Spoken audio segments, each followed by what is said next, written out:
Whew.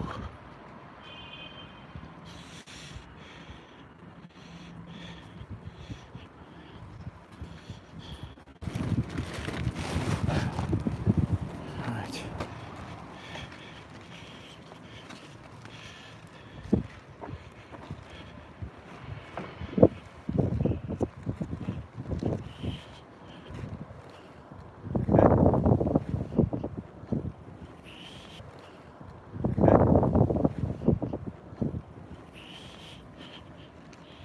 Afternoon. So we're on the way to Speaker's Corner.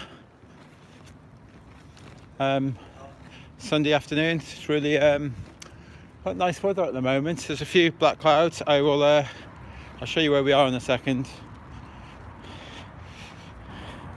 All raring to go. Yeah, the rain's laid off. All raring to go. Yeah, the rain's laid off. So here we go. Let's have a fantastic day at Speaker's Corner. I'll turn the camera around in a second. You never know about the trolls and where we are, you know, like where we're parked in that, so I'd rather be a little bit more discreet where we're parked. So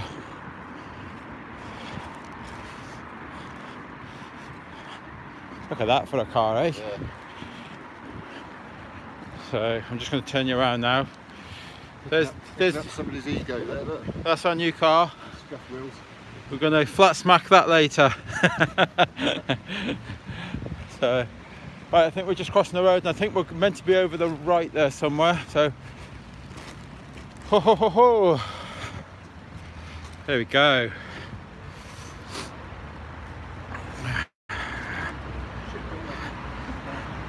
Yeah, can you imagine having a car like that and flat smacking that one? That will turn some heads. Hey? So, there we go. I thought I'd get you to see, here's Harry. And I'm joined by Sean. Right, Sean? So, we've got a little walk. Is it best to go that way across?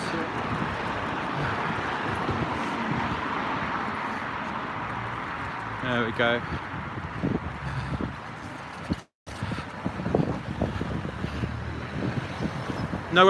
No frame today. It would have been nice to have the banner on the frame today, but at Speaker's Corner they won't allow it. So we have to settle for putting all the banners on the floor. We've got our leaflets. So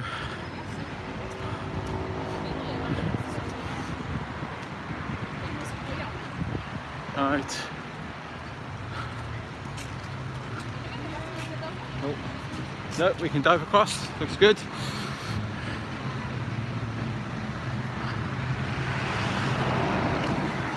Oh, here we go. They're already starting. We can see Speaker's Corner. Hi, Tommy. Hello, Ricardo. Hi, Kimmy. Wait till they get a load of us. God, it's ever so windy, so it's probably a good move not to have the banners up on the framework today. It's really windy here.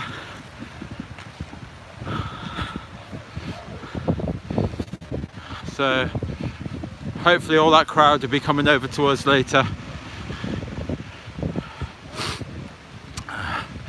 And then you lot can, I'll let you all count how many trolls that you see. There's an awful lot here. Professional trolls. Hi, Nigel.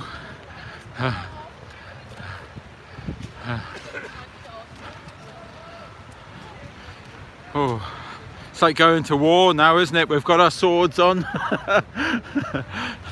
Armed with leaflets.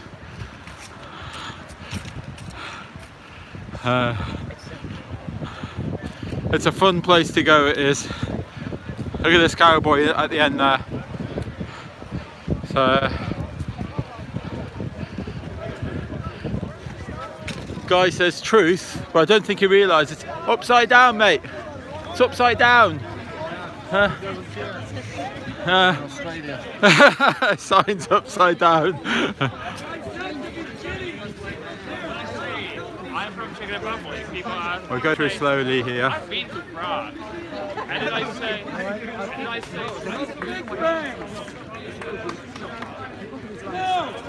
Alright, so how did the Big Bang bang?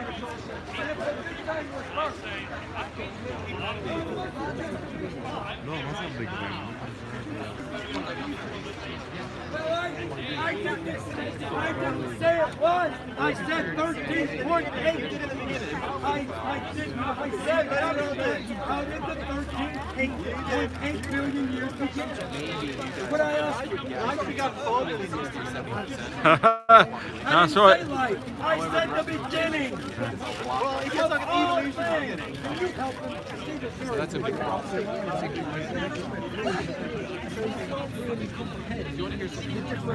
You guys got it now? You guys talk for a minute, okay? Figure out. We'll speak to you later. I want facts. All right. He recognised me as a flat earther. There we go. Right, where's Harry? Oh, look at this. We've got Barry here, Ruben's here. Hello. Hello. All right, hiya, Rube. All right. Okay, let's. Should we get this show on the road?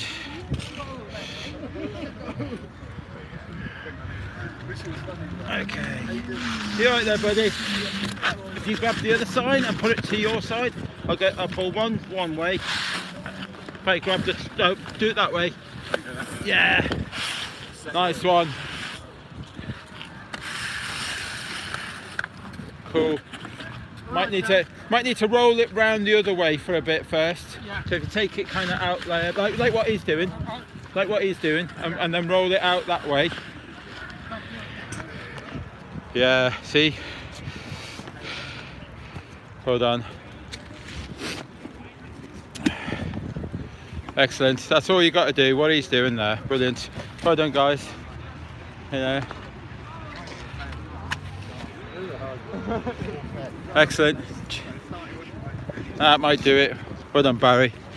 Yeah, I'll stand on that if you get it over, and then I'll stand on it. Go ahead. I'll put these in front of this one, Yeah. Yeah, do one line in front and then the rest will just go on the fences, yeah? Brilliant. There you go. Oh.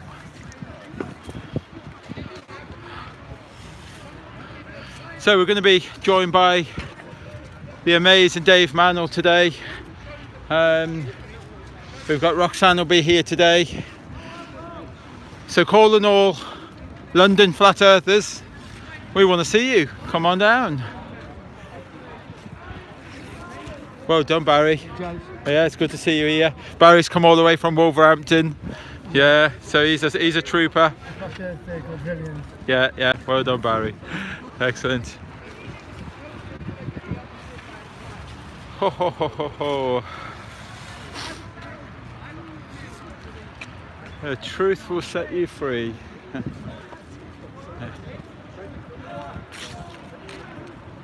So we get the leaflets out. Wait for a little crowd to congregate, and I could actually get some leaflets out now, couldn't I? So, just get that over there a bit. There you go.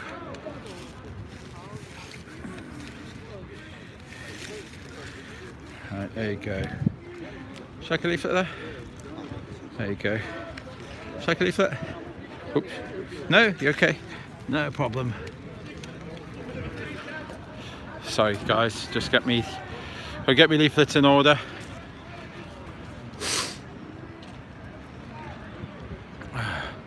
Yeah, it's I mean it's nice and dry here, but it's we've got a few clouds, a few grey clouds here.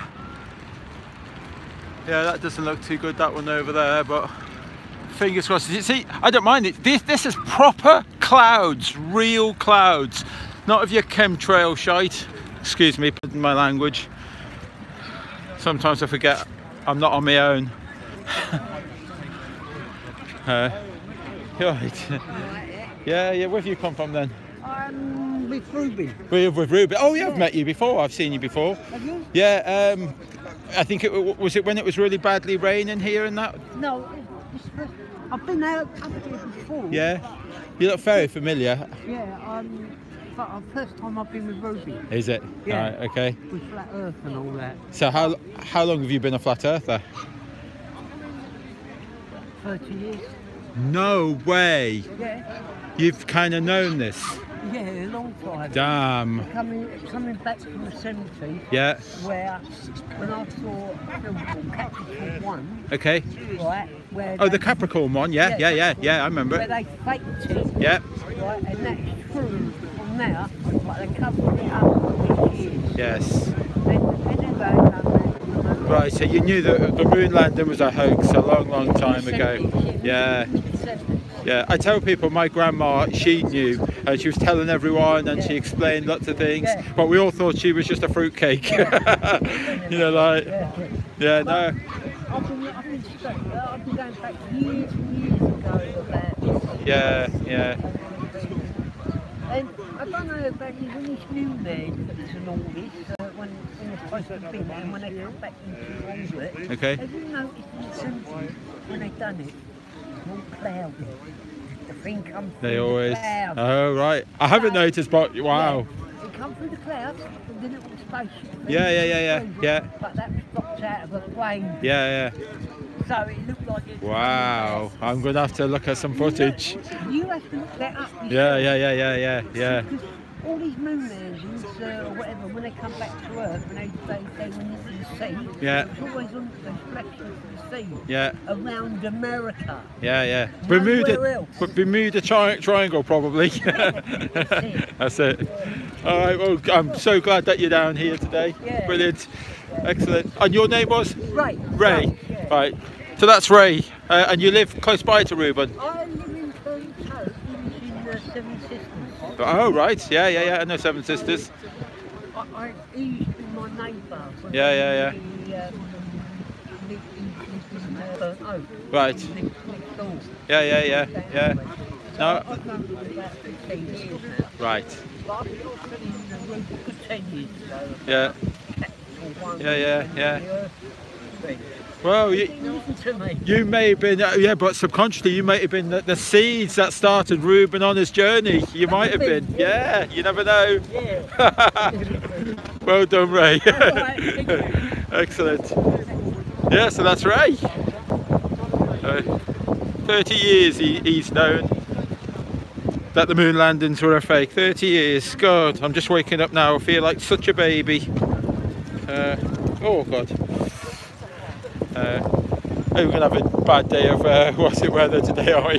Yeah, I'm gonna roll them up the other way round. I am. So give them a proper roll. So I'll just put you down for a second, people. Just for a second, give it a proper roll up, like a tight one, and then hopefully it might stay.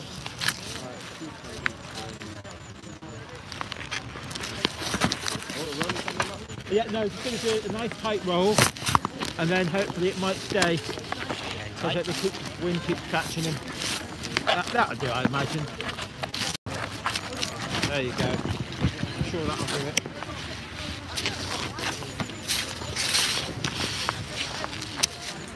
There you go.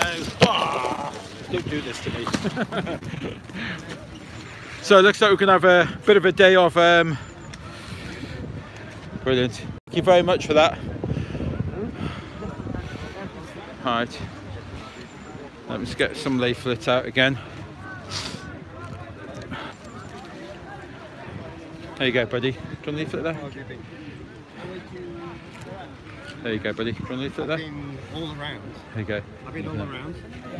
There you go. Of course. I've been all around, and guess what? Here you go. Check a leaflet there. Excellent. Oh. Yeah. I think we're going to have a day of wind today. Drinks and everything. Right. Until you get to your destination and come down. So, talking already. People talking already. Oh, you haven't got a leaflet. Do you want a leaflet there? There you go. Don't need to be convinced. You're a fellow flat earther, are you? Yeah, no, I just come down here specifically today. Say hello. Oh, that's brilliant. Can I get some donation to the... Oh, but hold on for it for a second. I'll grab him over in a second. We can speak to Harry in a second. Harry and Tara. I don't even know where he is. I think he's... he'll be back in 2 minutes. So, are you okay on camera? No. Right. I'll tell you, I'll put it down about there. So, you come from? You're in London? Bedfordshire. So you come along, you fair drive. Night shift last night. And you come down. Going back to work tonight. So. Oh, what a trooper. Excellent. So how long have you kind of been awake in Flat Earth? Probably a couple of years. I think this guy through YouTube on there. I got into all the red pills Flat Earth. And Yeah. Mandela are probably the last ones you look at because it's ridiculous. I think you kind of started about the same time as me, and you know, like, so you still got family and friends? Are they still about? I think close family think I'm probably somewhat of a nutter, so Yeah. You generally have to... No, that one. The cognitive dissonance is real, you can't really break through it. And, That's right. It's an interesting process. Yeah. I got outed at the golf club, some social event or whatever, right in front of a lot of people, so it was interesting having the whole gamut of people sort of some just being vitriolic against, thinking you must be a madman, and then others actually see the questioning going on, and they're asking questions and a little bit of understanding, and Yeah. quiet and take it in. So Yeah. it's the same as you get on the street every day. Yeah. Nice reactions. It is. And you've been watching, been following the tour, have you? Yeah, I had it in my mind when I worked weekends, so I had it in my mind that you were going to be in Cambridge on Saturday. But I guess the two of us have broken down, you must have changed. That's right. It was. I think we lost about 5 days or something, so we had to do a lot of juggling about and try and get it all back on track. I wasn't far from Cambridge, so Yeah. I was out playing golf. I could have come down. We could have done with the hand. It was a difficult, what's it day that was? Like you did have your hands, so. Yeah. We had, well, for me, I had 3 physicists right in front of me. You know, like, so, and then one of the physicists had all this paperwork and all this equations and numbers, and I kind of think I'm very paranoid that the reporters may have given me a shout, you know, like, get down there now, there's flat earthers. You know, it just seemed a bit odd that this guy turned up with all this pseudoscience paperwork. So yeah. So, and your name is? Adrian. So we've got Adrian here from Bedfordshire. See, everybody, people are coming afar. We've got Barry here, who's come from Wolverhampton, and you know, it's you need, because you feel like you need to speak to people, I bet. Yeah, I mean, it's really hard to find people to follow that point of view. Obviously, there are millions waking up, so you hope that gradually people. That's right. It's getting. I mean, like it's kind of the emperor's new clothes, isn't it? You can kind of see naked people, but other people are just in denial. So they follow the crowd. Yeah. Oh, that's brilliant. I'm glad you come. I get most of it. There's a kind of a few arguments that I sort of struggle with still. So. And me and all of us. Yeah. We're still working things through. It's a massive, huge learning curve. It's huge. I mean, like it's endless as well. And just when you think that you're getting to grips with someone, you'll get someone who'll throw a spanner in the works, and then you think, all right, okay, that guy's got a point. Because you still have to be honest and truthful with yourself. Just because you believe in something, if someone makes a valid point, you have to kind of like research that valid point. You can't just be dismissive. Yeah, if your theory falls down for even one thing, that needs to be explained. Yeah, definitely. But the bottom line is, the ball falls down. why are we seeing land? You know, like, so yeah. I mean, although I want things to be explained and I want things to be tightly packed away, neatly, tightly, but I still agree that water is flat, remains level. I mean, like, Earth is flat. I think that's the one thing that we can all agree on.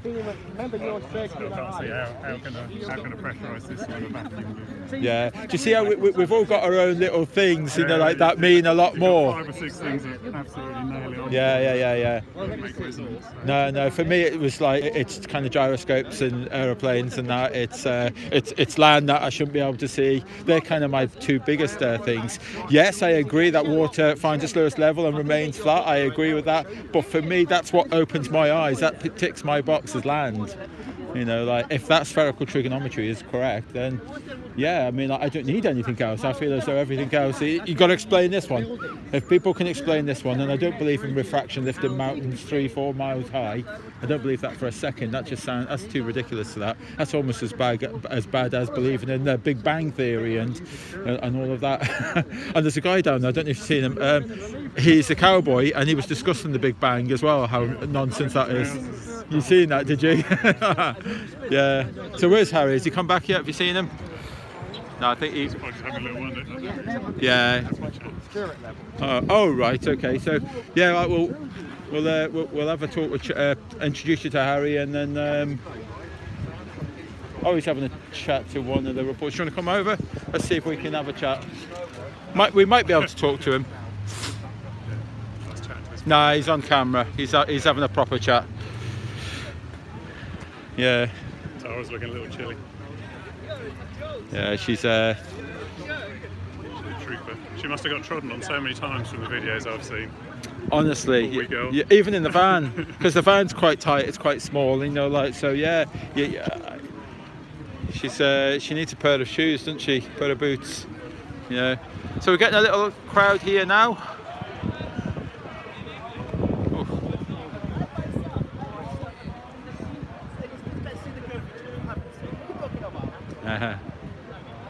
I do like it down here. It's quite special. And when we first come here, yeah. So if you hadn't rocked up, it would have still been interesting. Yes, and it is.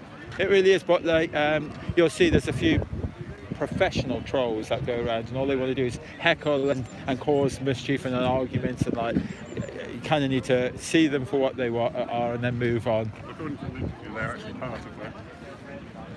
Right. Speaker's Corner. Well, I mean, like Speaker's Corner, it's kind of, it's almost set up to be some sort of covert, you know, taking of names and addresses and filming us. So you'll find that there is cameras on us and all sorts of things. It's data collection.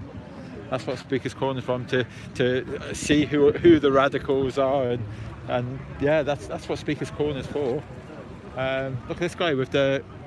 Well, a guy here he thinks he's a king or something, because he's been here from the start. I got here about 11, there was only a couple of them, and he's been going since the start. Yeah. All right. I think that's what's great. I mean, like, if we do have free speech, and you know, like that, we can openly discuss something. You know, like, what a place to come. But, I mean, like, there is a group that they're starting to put Speaker's Corner in every sort of town, and I think it's in 4 different places around the country. You know, so it'd be interesting to have something like this everywhere. You know, like, so that you can go in your own local town, be comfortable, that you get your banners out and your chair and speak to your town. That'd be brilliant. That'd be awesome if you've got the bottle. You get the full range. Yeah. I picked one up the other day. I think where they were having to call the police because this guy was being a little bit abusive. Right. Yeah. All right. Good crowd. Yeah. If you want to give out leaflets, there's leaflets in that bag over there. Just help yourself and give out leaflets, because it's a good conversation starter if you want to talk, but you don't have to. If you get what I mean. But if you want to. I got all my facts straight. Yeah. Well, yeah, that is the difficult one. I tell you what, the way I kind of got into it is to just stand next to people and listen to what they're saying. You know, how they're what's it? I mean, you've seen some of the videos anyway. You've probably got most of the facts all lined out. You know a lot of the questions, surely. Oh yeah. Yeah, but they'll still catch you out. I get caught out all the time. What I try to do is cheekily lead them on to something else. You know, if I'm stumped, you can't know everything. There's too much to know. No, it's a massive subject. Yeah. So yeah, it is difficult. Right, let's see if we can get some of these out. Once he's free, I'll introduce you, or introduce yourself. There you go. Cheers. Yeah, would you like a leaflet there? Yeah, you okay? Leaflet there? There you go, lads. And a funny thing happened on the way to the moon. Take a leaflet there. I believe it. Okay. A funny thing happened on the way to the moon. Take a leaflet there. No, thank No, you're fine. Leaflet there. There you go. Excellent. So, I'm trying to keep out the way so people can have a little read. There you go. Should I leave it there, sir? Excellent. Now, the good part about the Speaker's Corner is that we don't get told off for giving out leaflets. Not like yesterday. Was it yesterday? Swindon? Yeah, I think it was yesterday, wasn't it? Oh, the days merge into one, they do. So...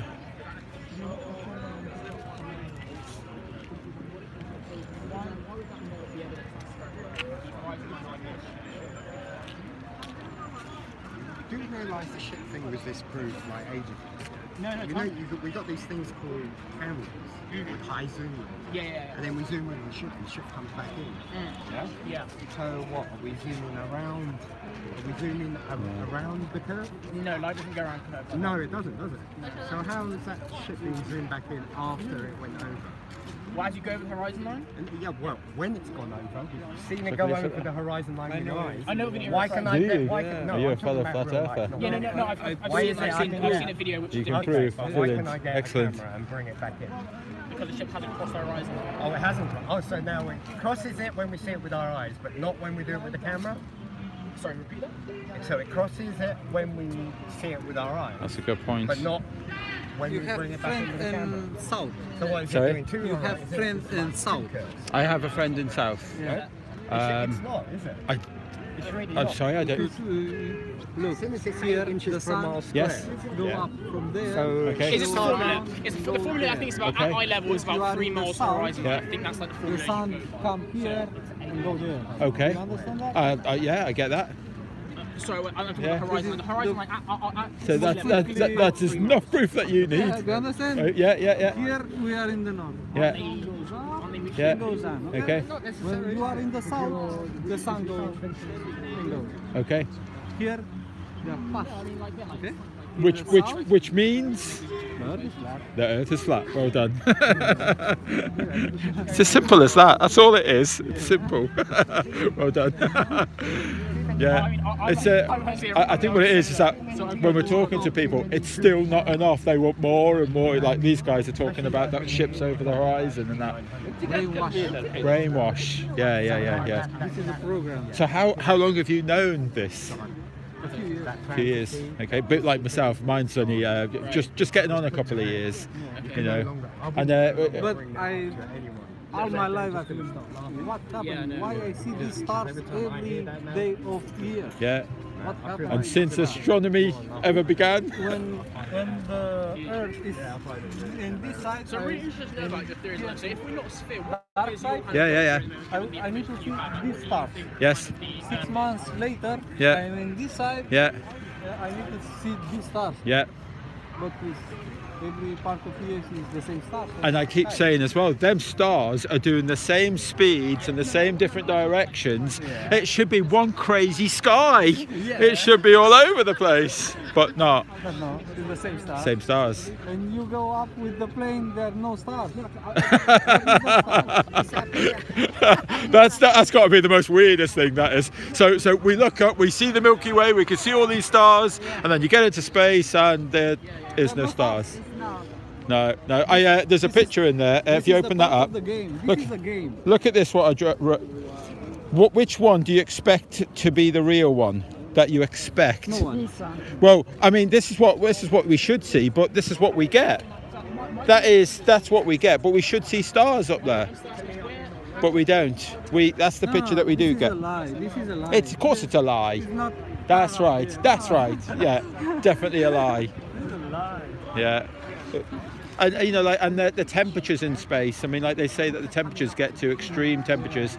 You know, radiative heat. Well, minus, but they also have radiative heat. So these temperatures hit things and go up to about 2,000 degrees Celsius. Things would melt. You know, like. Why is the purpose to lie us? Why? Oh, you can't give us the why. We don't know that yet. I mean, look, we've all got theories. you know, like, but it can never be enough, you know, like, because my theories might not be in line with your theories. Flat Earth is not a theory. Oh no, I agree there. Flat Earth is a knowing. This is Yeah. See, he's trying to call me out. I didn't say it was a theory. University teacher? Sorry. University teacher? Who, me? Yeah. No.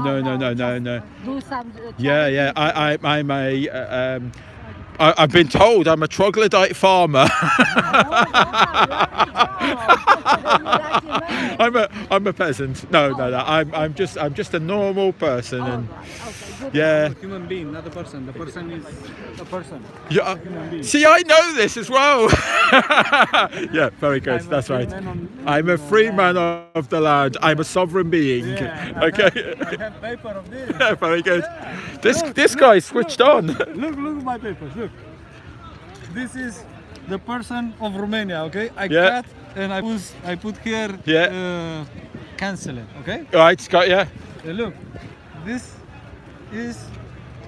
Okay. Look. The earth is. Oh, well, I see that. Well done. Look. What's your name? What's your first name? Daniel. Daniel. It's nice to meet you, Daniel. I'm Jason. Oh, brilliant. Look at that. This, I travel in Romania. Right. With car without license. Yeah. My car was. Yeah, because you're a traveller. You're not a driver. I'm not a driver. Yeah, I know as well. I've been doing this as well. Don't pay the taxes, don't pay nothing. Well done.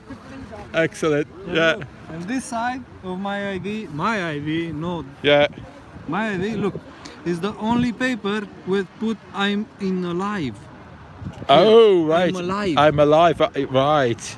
Got ya. Only paper. Yeah. I'm not a corporate entity. I'm alive. I'm alive. Yeah. And this blue one put of this reality. Yeah. It's in Romanian language, okay? Yeah. It's a step. Wait. I need translation. All right. Okay.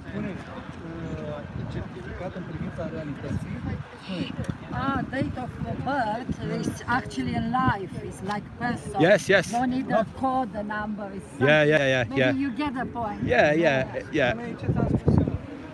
Certificat în privința realității, regularității și legalității. I don't know to explain like It's okay. I think we get your point. This is from the court. Authority of Romanian. Right.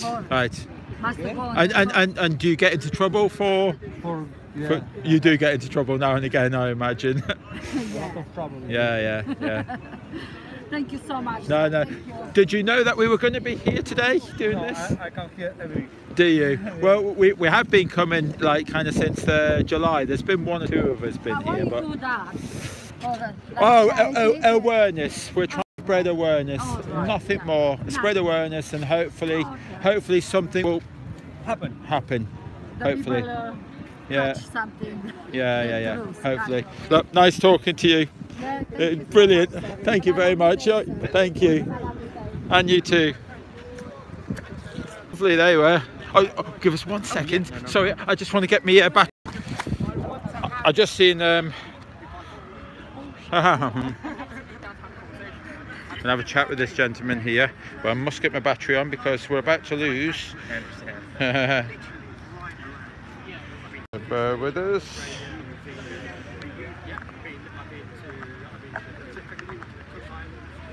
And hopefully I should be on charge. Right, grab my leaflets. No! Right. Sorry, that's all right, Ruben. Ruben was going to nick my, chat. Right. Hi, I'm here.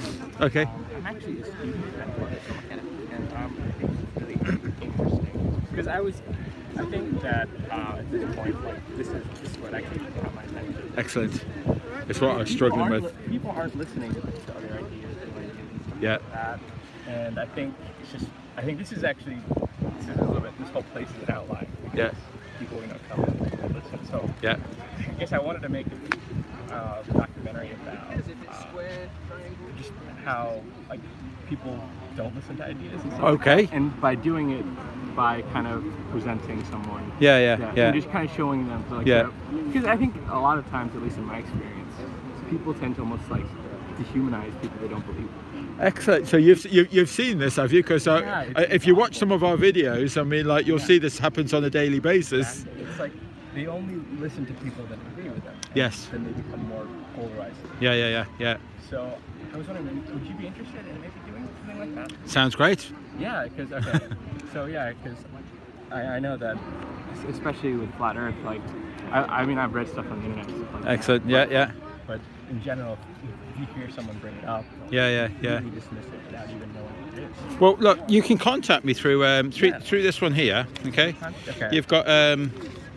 You've got FE Start and you've got Globe Lie, and if you put team as in TEAM in front of at Globe Lie, that'll be an email address. You can always contact me there. There is a contact page on there, but there's also on the FE Start, there's some YouTube links. Like I have a YouTube channel called Jason of the Disbury channel, of the Disbury family, and then you can contact me through that as well. I don't know if you can remember my my actual email, and you're welcome to it.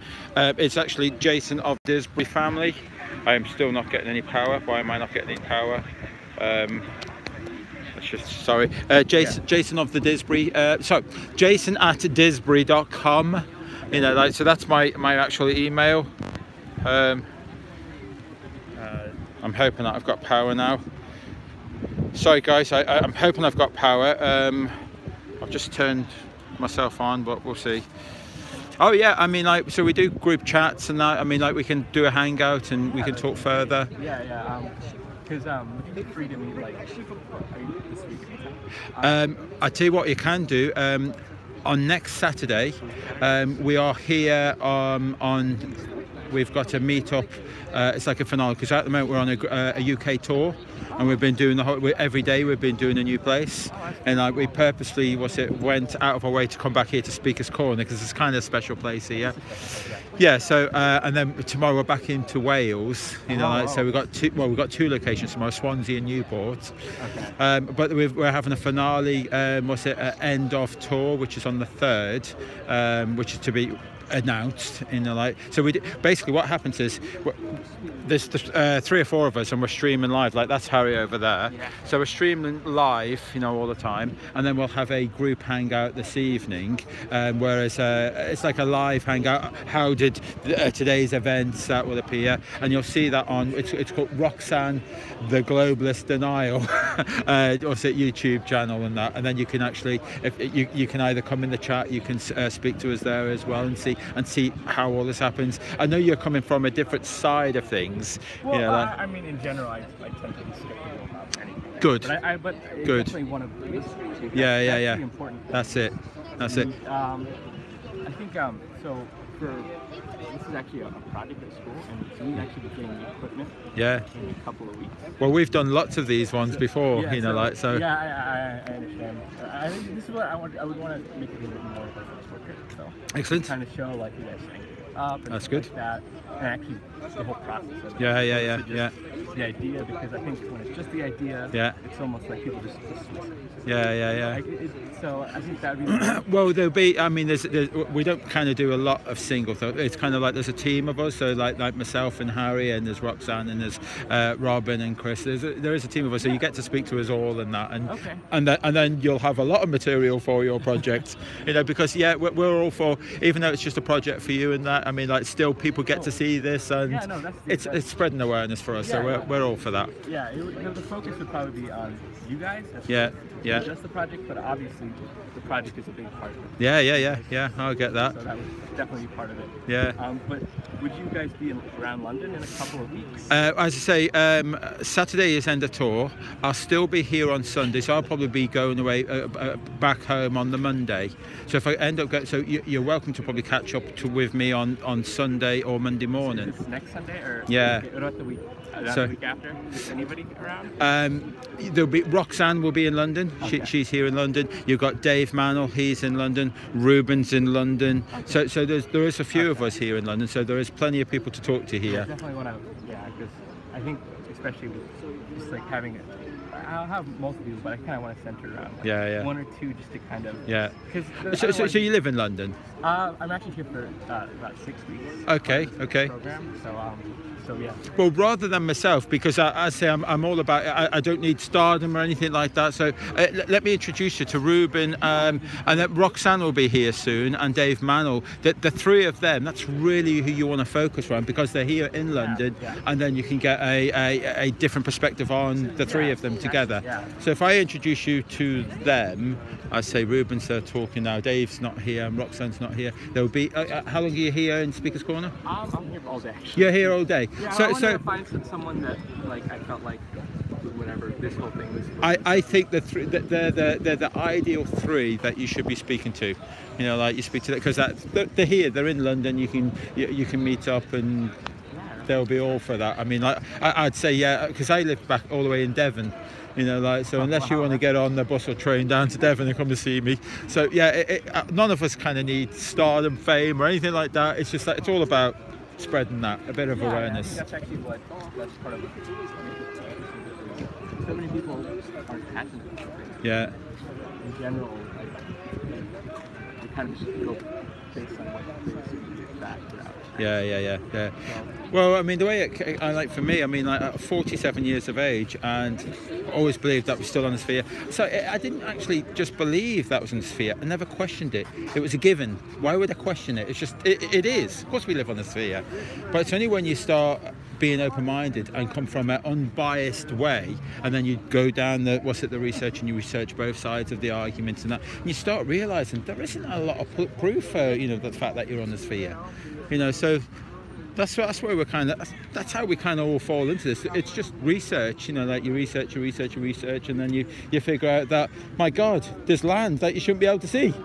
Should be over the curvature, you know, like, so that's where. I'm sure that, like, since it's a different idea, most people, like, when they hear it, they just, whatever. We almost become a little bit like hostile. Did you see that? Yeah, you become a little bit hostile. Oh, we've had some of that. If you can check some of our videos, and like yesterday in Swindon and that, there was a couple of, I think about 3 hostile people, you know, like that, just, you know, aggravated and upset the fact that we would dare us have a different opinion, you know. So I do want to introduce you to Ruben, but he's a little bit busy. Do you want to come over and kind of listen? Yeah, he should just hang around, and then. Well, you want to come in? Yeah, come and listen. By just a cosmic thought, and then everything starts turning into circles. He's so very well spoken about it all, and passionate. I guess that's something that's missing. Most people, we don't have that passion. Yeah. Have you seen the Queen? That's right. I started Just because if you don't see something, it doesn't mean I actually have seen the Queen. I worked with Royal Ascot, and she drove past and she waved. no, if I haven't seen gravity, that doesn't mean it doesn't exist. Right, but you see gravity, and as my friend said, it's gravity. It's a flat earth. So if I use this, No, that's, like I said, that was around thousands of years before the steering wheel. I mean, it is just a theory. Like you're saying. I think it's the self-evident truth. Because every time I catch a plane, you know, the pilot takes off from the runway, and then he climbs, right? And then we get to cruising altitude, correct? Everyone keeps their seatbelts on, otherwise you fall to the back, right? When we're at cruising altitude, we level off using an artificial horizon and a gyroscope, and you fly level the duration of that. Are we allowed to take off our seatbelts off? Yes, because we're flying level. We're not. Have you spoke to this gentleman here? No, this guy here. You need to speak to him. Yeah,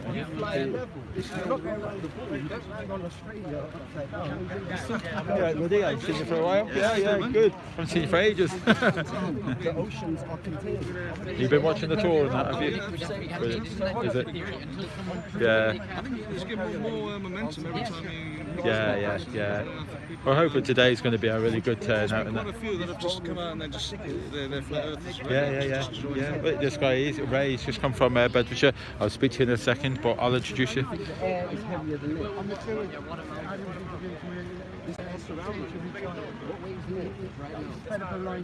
Yeah, exactly. And I see that one. I thought it was fantastic to him, because what you've got to remember, you know, he's had that. He's been doing that. He's been spending that stuff for years, and he suddenly realised. Like I was telling you about the girl in the pub. She's going to uni now. She's got her A level in maths and one thing other. And she realised it, and they've still got to be careful. If their job depends on it, we spoke to it. And oceans, your own weight. People say if gravity, this makes me laugh so much. They say, if gravity wasn't real, I'd float off. Are you a helium balloon? I'm not saying we float No, off. I'm not saying you're saying that. I've heard this argument before. People say that if gravity wasn't real, I would float off. No, because the molecules which make up your body. Let's go around. Just get the sun behind me. That's right. Even saying all that, why would they make up gravity? Why would they make up that the Earth is round? What are they actually achieving by having this Apart from the money, like, okay, the money you're saying that's for NASA, that's like control organization. But like slaves, like how are they controlling? I think you have to again look into this all for yourself and come to your own conclusions. I can tell you things all day, but if you're not accepting it, that's a different matter. No, I'm just wondering, like, why would they have? Because obviously, take that for this whole illusion. And again, these are just these are just things that I've managed to find out for myself. I'm not the one lying to you. But you said it was you had a theory that there was like extra land things hidden, right? That's not proved at all. Is it? Is it as a motivation for having the theory that the Earth is round? You know what I mean? Why? And that is why it's actually come forward. It's them, mate, because they're the ones like who's them though? Your education system, whoever brought this idea to you, that you live on a spinning board and that water, a massive amount of water can stick to a spinning board. No, I said it's a belief. It honestly is a belief. So is saying the Earth is flat? It's a self-evident truth, because liquids, in my experience, in my 34 years of experience, liquids have land you shouldn't be able to see. I keep saying that. I've never seen liquids stick to a ball. It never happened. It's on your leaflet. It's land you shouldn't be able to see. That's a self-evident truth, isn't it? Do you know who done that experiment? Oh, yeah, but the elevation was taken into consideration to get that maths. I'll show you. So if you stand like on a beach, right? Yeah. It's a promenade, that is. I understand the thing that like what they tell us is the curvature of the Earth. If it was like curved like that, given the height of the. Are you happy with the maths then? The spherical trigonometry? I haven't gone through the maths. No. I mean, we were at Oxford and Cambridgeshire and all that, and they seemed to be happy with it. You know, I challenged them on it, and they said, yeah, it seems okay for them. So if that is the case, and we see land over 273 miles away, you know, like, and I kind of think that, well, these are the questions that we're asking. Why are we seeing land? Sorry, before you start, there's a guy who's on YouTube, Jay Tolan. He's got infrared footage that can cut right through all the atmosphere and all the air pollution, and he sees up to 600 miles away. He actually has got a bit of footage for 1,200 miles, but I'm not sure whether that. I think that's debatable. He's on the airplane, just out the cockpit, looks that way, it's 600 miles. Yeah. Scans around. 600 miles that way. Yeah. It's basically, what you do is look at, if you're on the beach, you look at the horizon, you see it's your eye level. Okay, if you jump in an aeroplane, go up to 42,000 feet, that horizon is still at your eye level. So theoretically on the globe, the Earth is supposed to dip right down, the higher you go. I mean, like, the thing about eye level, I don't know about different, like, I mean, if I'm lying down on the floor, eye level is above me, right? Like, you know, like I don't really know what eye level is in terms of that. Okay, you can also do another experiment as well, where you can get a camera, Lots of debates here. Yeah. Well, I've been saying it. Going along, it goes down to a point. So you can only see so far. Go to one of these big signals, stand at one end and do that, and then just lift it up. And then keep doing that, and then watch the footage. You're going to see how stuff disappears. Beautiful, don't it? Just supermarkets. Yeah, that's it. That's right. That's right. But like, how come there's more like evident proof about things? There's tons of that. There's absolutely thousands of that. Yeah. Before I came to this, I was looking at food. Yeah. And what I found through food and health and all that blew my mind. I had a stroke. Start looking to this. Yeah. I had a stroke. I put on loads of weight. Doctor said to me, you've got to go on statins, you've got to go on beta blockers, and I said, how long for? He said, for life. Yeah. You know what I done? I started reading books from the 1800s to the early 1900s, and they were telling me something contradictory to my doctor. So you know what I done? Yeah. I said, fuck this. Yeah. I had 4 years, I took loads of drugs, and it was making me worse and worse and worse. You know what? I turned my back on it because I thought, well, these guys in the 1800s are telling me this. Yeah. I got these people like Gerson telling me all this other That's stuff. right, that can definitely. cure the flu. Yeah. Yeah?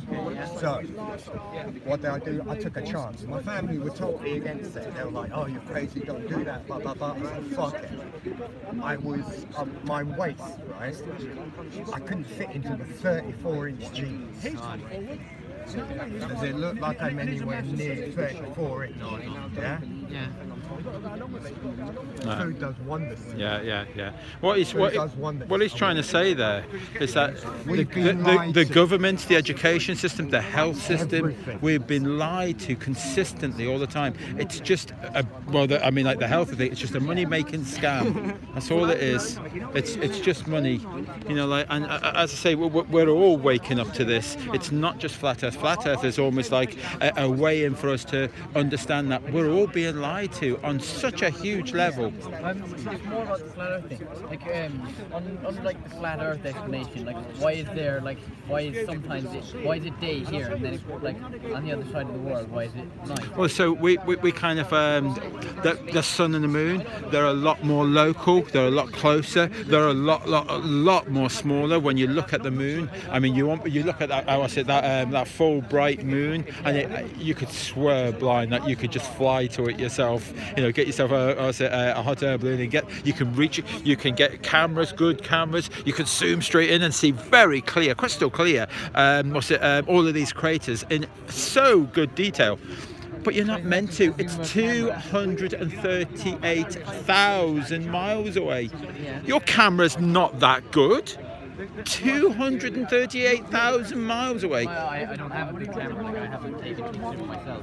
But what you can do an experiment on when you get back, figure out the size of the Tycho's crater, and then superimpose that, put that layering over maybe like Google Earth and zoom out, and then see how far the elevation takes you before it all makes sense. Do that experiment and you'll see that 238,000 is nonsense, you know. But we kind of believe this because some guy in NASA that we're saying they're deceiving you. Some guy in NASA. How local are you saying it is? Sorry? How close are you saying? I really don't know. I have to say I don't know because I've not. It would be a theory again. But are there flat Earth resources that can say how local it is? Say that again. Is there any organisation that helps you? Well, in that leaflet, there's FE Start. There's a website there. You can watch some videos, and it takes you on your path. Is there any organisation, like a large organisation, that helps you out, like financially, to prove your theories? Not that I know of. I haven't come across one. Against the system. You know. Money's controlled, isn't it? Yeah. Isn't money controlled? You can't set up your own bank. Let me just disappear from this, guys. Are there no Let's introduce you to Ruben. Yeah, he's still talking. It becomes very, very, very long-winded debates and not arguments. You can see, look how calm everybody is. If you go down there, they're all angry and rowing, and you know, there's a different. Yeah, that's actually why I came over here. Yeah, well, everybody's calm. It's not always. I mean, like if you look at some of our videos, there's a few angry people as well, but it's very rare. We try and stay calm. You know. We don't agree on everything for everybody else, so. Oh. There you go. Shall I like a leaflet there? There you go.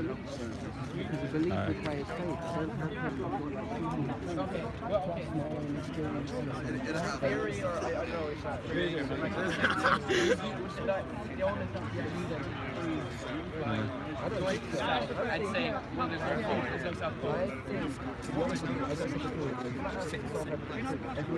yeah.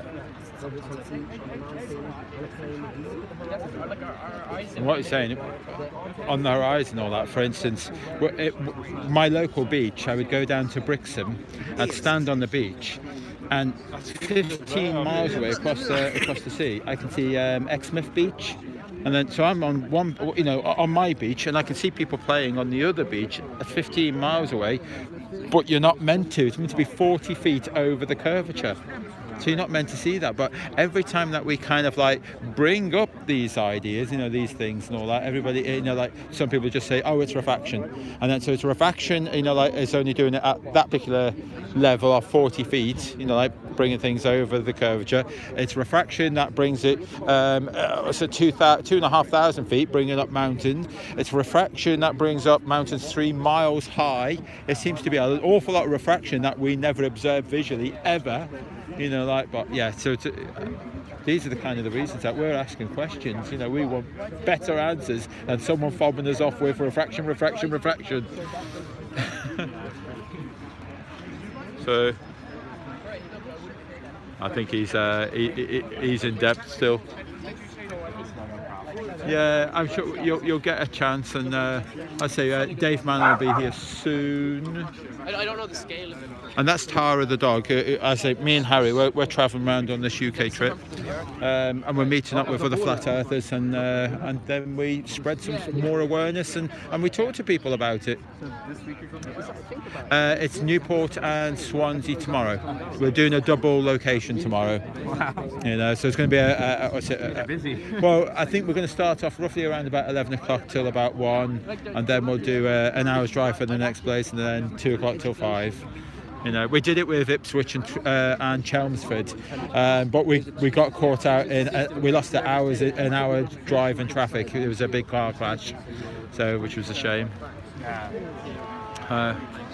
Harry, this is sorry, your name is Amir. Amir, sorry. Hi, nice to meet you. He's going to be doing a documentary, but it's more of on a little bit more on the social side of things. Yeah, definitely more. Oh, great. I'm actually introducing him to Robin, Dave, Manuel, and Roxanne, because you live all the way in Scotland, I live all the way in Devon, and he's only got a certain amount of time to do this. And equipment from 95 each. Yeah. So he kind of needs to do this in London. You know, so once we introduce him to them, then he can get on with his documentary. I can't wait to see it. Yeah. Be brilliant.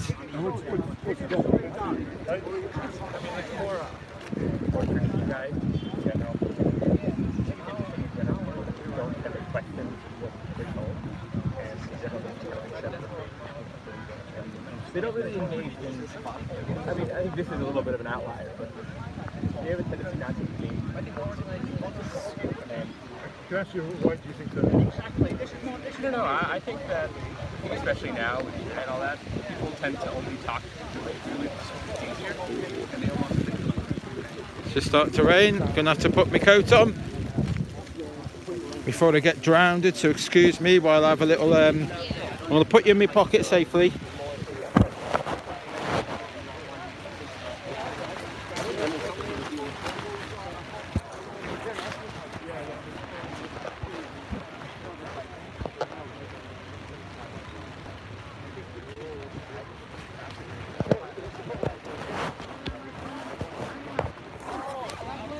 Oh, are you all still there? Sorry, I had to put you in my pocket. It just started raining, so weather forecast said it was going to hold off, but it hasn't.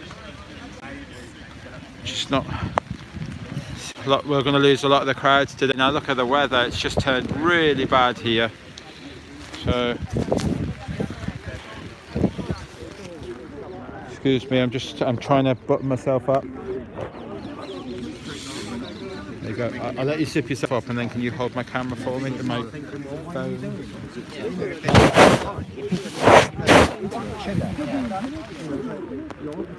You hold that under your cap so that we don't get wet.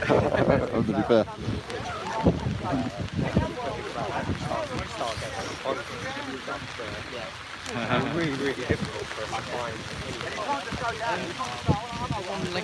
What explains the season? Seasons is great. It's camera down. What a shame. They say that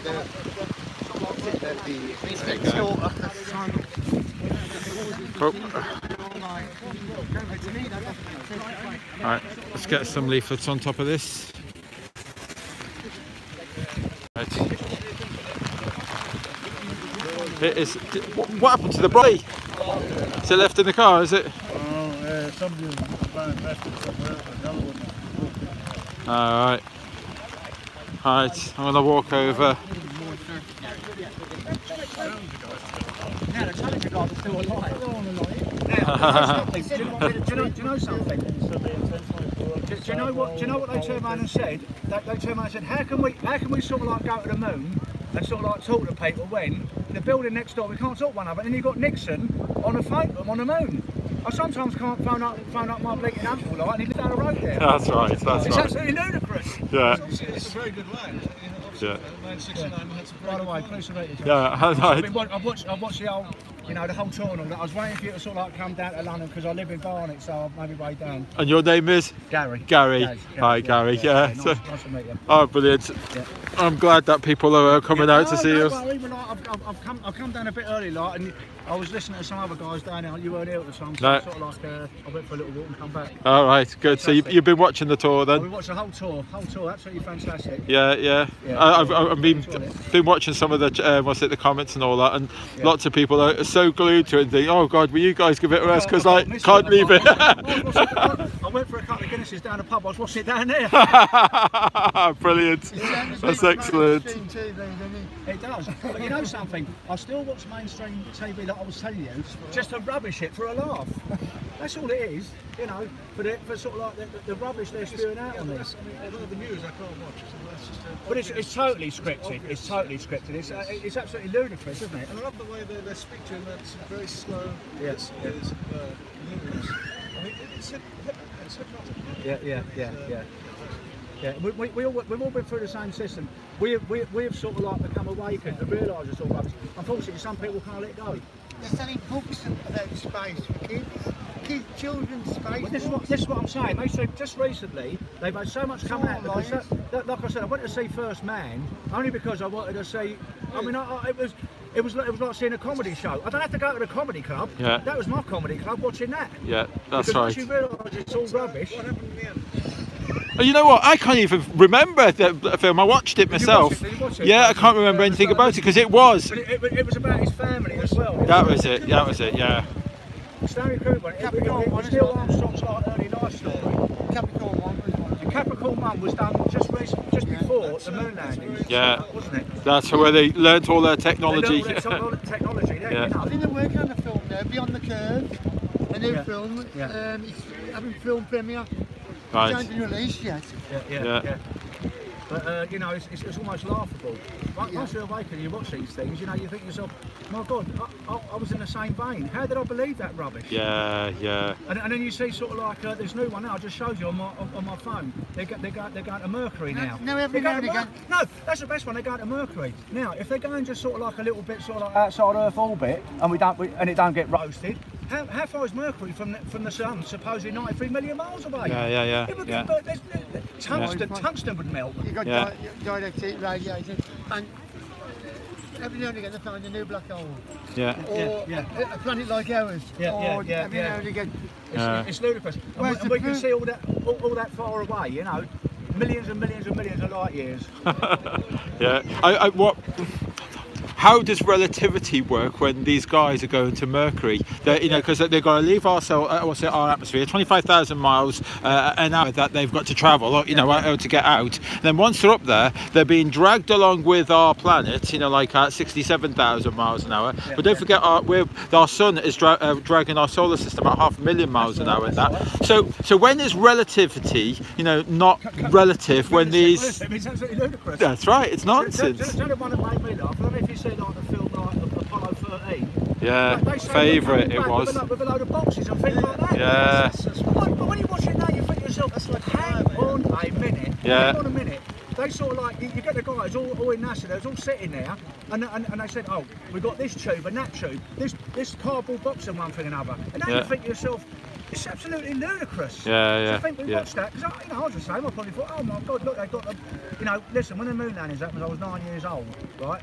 But like I said, my friend's mate, right old Cockney bloke, he turned around and said to his son straight away. Some people see it straight away. It's criminal. Yeah, some people see it in 1969. It is, it's criminal. I didn't. No, I mean, what was it? My grandma used to turn around and say that, of course, the moon landing was a fake. She'd explain why in so much detail, and the whole family ridiculed her for years. Somebody in Australia, You they know. found a Coca-Cola bottle, didn't they? That's right, that's They right. found a Coca-Cola bottle. Yes. Massive Star Trek fan. Yeah, me too. Especially the early ones with William Shatner. Yeah, yeah. And then Nimoy. I mean, I used to watch them every week. I still do now. It's Yeah. my guilty pleasure. Do you remember the Twilight Zone? The Twilight Zone. Yeah, yeah. It just all seems a little bit too silly now. Now you realise it's just ridiculous. They're doing a better job with the CGI than NASA, though. When you think for $52 million a day, you Have can you, make have it you seen this perfect. clip like with William Shatner? They He really turns around are. and says like, what's the difference between science fact and science fiction? He even admitted it. Someone said they're both the same. Oh, I haven't heard that one, but yeah. He said they're both exactly the same, and I thought to myself, my God, then he's part of the system. Yeah. Should he have said that? Yeah, Should he yeah, have yeah, said that? yeah. It's not the kind of thing he should have said, maybe not. Yeah. Huh. Science fiction and science fact. He said, what's the difference? And he said, it's exactly the same. Uh-huh. Oh, well, it's... They know. Of course they do. So it looks like we may have been rained off here a little bit. We've lost some of the crowds. They've disappeared. Please do. I'm so... How did it go in Swindon? I'll see some of it. In fact, I've missed it. You went from, haven't you been to so many cities, it's kind of hard to catch up. I'm going to have to catch up. It started off for me. It started off really quiet. I was trying to hand out, because I hand leaflets out to spark a response, and I couldn't pay people to take a leaflet off me. It was really difficult, But once it got going, I was in the middle of one conversation, and it was a little bit challenging and all that. I was kind of doing okay, and then this other flat earther, he just steps forward and he joins in, and great. He didn't know we were going to be there. This is the biggest thing. It's people that arrive that are not following the tour, that are not expecting anything, then all of a sudden they see us and go, my God, that's the biggest thing. I enjoy that. I've seen that sometimes. You've got some guys and women come along Yeah. that wasn't expecting to see you. Yeah, and yeah, all of a sudden, yeah. because they're flat earthers, Yeah. and they turn up, it's fantastic. It's such I a mean, I knew you surprise. was doing it It'll today, go you down know. in history as the first flat earth tour. Yeah. Fantastic. It'll go down in it's brilliant. Yeah. Brilliant. It's it needed to be done. It's a massive awareness. It's a snowball now, and hopefully it doesn't melt. We need it growing, the And we snowball. need to keep on doing it because it's got to grow and grow and grow. Yeah, yeah, yeah. And it is. We I mean, I need know it's been numbers slow, to get because this place I on. see 200 crews about the bay about, sort of like 3 or 4 years ago. But like I said, I actually think now, and I really mean this. Although I'm nearly Harry's age, I'm 58. I actually feel like, in real terms, I'm only about 10 years old, because up to 5, and then I've had all that indoctrination, and now I'm starting again. So really, I'm only 10 or 11 years old. You with me? Yeah, definitely. Although I knew there was something wrong. So what am I, 2? Cheers for that. You're a little younger than me. Still got All nappies the on. maps are in a mess. All the maps of Mercator now. The magnetic mountain, the 4 continents have all gone. Well, look at sort of like all the maps. Look at the flights. The flights. Cheers, alone- Richard. The Thank flights you. alone slaughtered the south. globe. The flights alone slaughtered the They globe. fly up north and come back. Yeah, I mean, do you remember just recently a woman was taken ill on a plane? Yes. On the globe, Yeah. and it gone like that and like that. Whereas it's almost a straight line. Yeah. Quite a little deviation, almost a straight line. You're not going to go, someone sort of like maybe dying, you're not going to go like that and like that, are they? It's absolutely ludicrous. Remember that on BBC, because the deviation line was longer than the rest of their journey. But flatten it out, it makes sense. I'm still waiting for somebody to go north to south and back to north. But you know North, south. something, so far, right? Can't be done. It's amazing. Astrophysicists, apart from like Neil deGrasse Tyson and these kind of people that obviously like are sort of like actors or whatever, where are they? Where have they come and someone said, oh right, the reason for this is blah blah blah. Yeah. Give us a reason for it. They don't do it. No. They can't. They can't do it because it don't exist. No. No.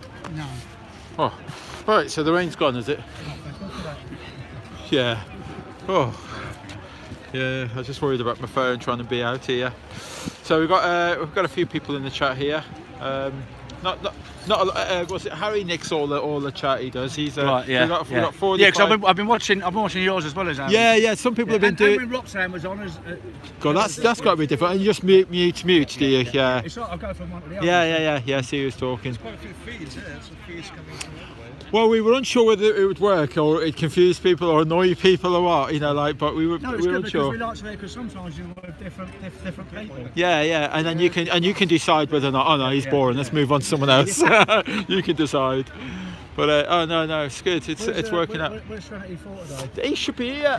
He said he was driving. I know one down thing. Like, shortly. I used to have market stalls in the early 80s. I'd like to have him working for me then. Oh, is he awesome, isn't he? He's awesome. Yeah. He's absolutely awesome. In Oxford, he was brilliant. Yeah. And he does other spaces as well. I used to have stalls in Oxford. Oxford. God, if I didn't work for me, like, Yeah.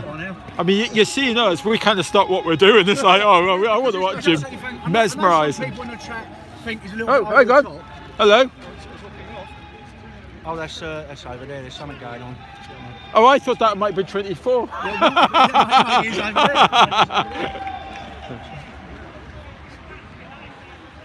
Making noise on and off for a few Yeah, minutes. so there's some sort of march or something, demonstration over there. I wonder if they're on the way here. So, all right. Yeah, there is. And you know, when you're at school, when have you ever sort of like heard about the 5 or more experiments like that prove the Earth like moving? This was proved like long before we was even thought of. You know, That's in the right. 18th century. That's right. Yeah, they went out to prove it was spinning, but it turned out it wasn't. Yeah, and they found out by default because they were just sort of doing experiments. My God, I've got the course. Now, where'd you hear about it? Yeah, that's right. In a system university. That's right. Yeah. Now you've watched the video, Aries failure, the video and all that. Now I've watched it, and even though I watch it, I fully understand it, and it makes perfect sense. Yes. But I'm not that's right. But I'm not a teacher. I don't know how to convey what it is that I've just watched, and I understand. Do you know something? It's strange because this woman I was telling you that works in the pub that I try to flat smack. What I did, even though she got an A level in maths, she goes to university, I actually drew a picture of a globe like that. So obviously not 273 miles, but it was like it was a lot more. But I just wanted to sort of like overdo it, and I said, look, there's a building here.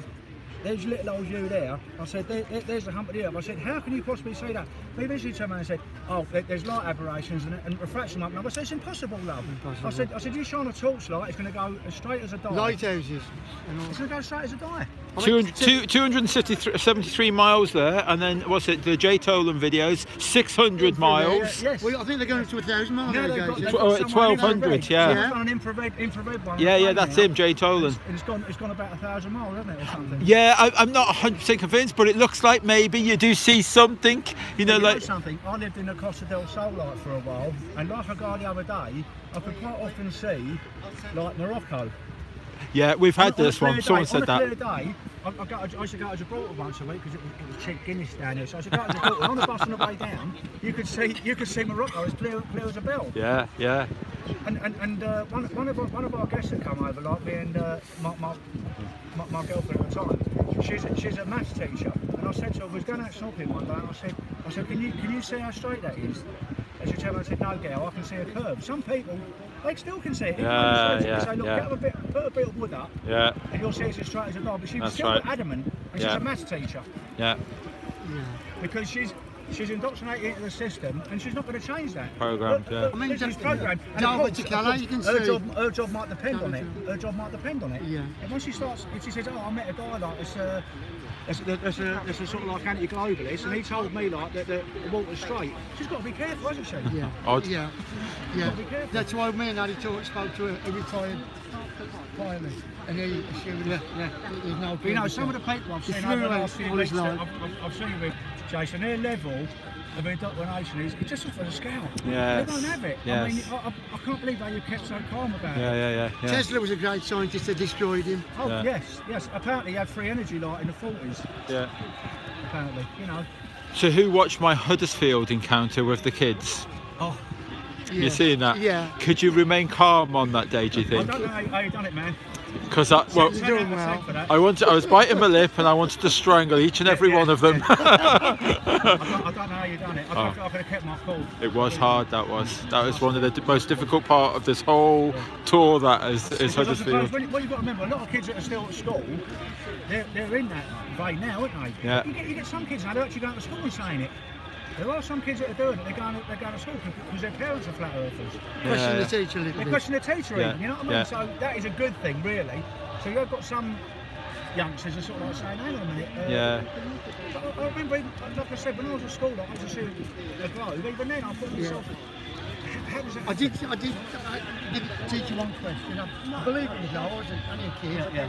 A couple of years later, I suggested to the science teacher, I don't feel as though I'm ever spinning. He said, you wouldn't know, it's that fast. The teacher said that you wouldn't know. The teacher said that? Bit wet, I'm sorry. You know, don't feel it up. I think one of the best things out of all this, I know you've all done good work, one of the best things for me is when Harry turns around and says, if I drilled an imaginary hole right the way through, are you going to come out? Because for me that is an absolute peach. It's an absolute peach. And some people, it just does their brain in. They go, hang on, you're going to come through feet first, or maybe sort of like upside down and whatever. It's great. I think it frazzles their brain. It does. I said, you taking a freight train full of carriages, go down, how can all the carriages stay on the railway line? He says, gravity load them on. It's that gravity thing, isn't it? They just all come up with the amount of people that are just straight away. You've got a programme response, they just straight away, they come straight in with it, don't they? Gravity. Yeah. At a moment's fault, because I'd have said the same thing probably. Me, yeah. We didn't Like 7, 8 years ago. Everything. Yeah, definitely. I think there might be something in dynamagnetism, is it? Like, Electro, there might be something pushing down, because there's a lot of electromagnetism. Electromagnetism, but there is a pressure there as well, and you can recognise that there's a pressure. I do believe that we've got to live in some kind of containment, because I don't think we can have a gas next to a vacuum. It's impossible. And that's to assume that there is a vacuum. That's only what they're saying. That's right. Yeah. Because we're kind of like, was it jumping in? You can't propel yourself in any way. Which you can't propel yourself. Well done. I saw a lovely debunk video on YouTube. Yeah. They're trying to debunk and trying to show the rockets work. And they put the rocket on a spring in the middle I've of seen the that. vacuum chamber. Oh, right, I know which one you're on about. And lit it up, and then it's eventually, after about a couple of seconds, it started moving. But you can see for that first 2 seconds, while there was complete vacuum in there, there's absolutely no movement until enough gas and stuff had been. So, because you could see some escaping in that, from the chamber itself. Because basically it just fills up the void of the vacuum. Yeah. There you go. Yeah, of course it does. Yeah. And if you watch all the rockets, you can see it now. Now you see it as plain as day. When I was watching that, the first man on the moon, like Neil Armstrong, you see it as clear as day. You see it making the art. Yeah. I mean, you go straight up. You're going to go straight up, aren't you? Yeah. I mean, they say there's a vacuum there, but then the globalists will sort of say, well, okay, the air gets thinner and thinner, you just get a few molecules of That's right. So what's the pushing against?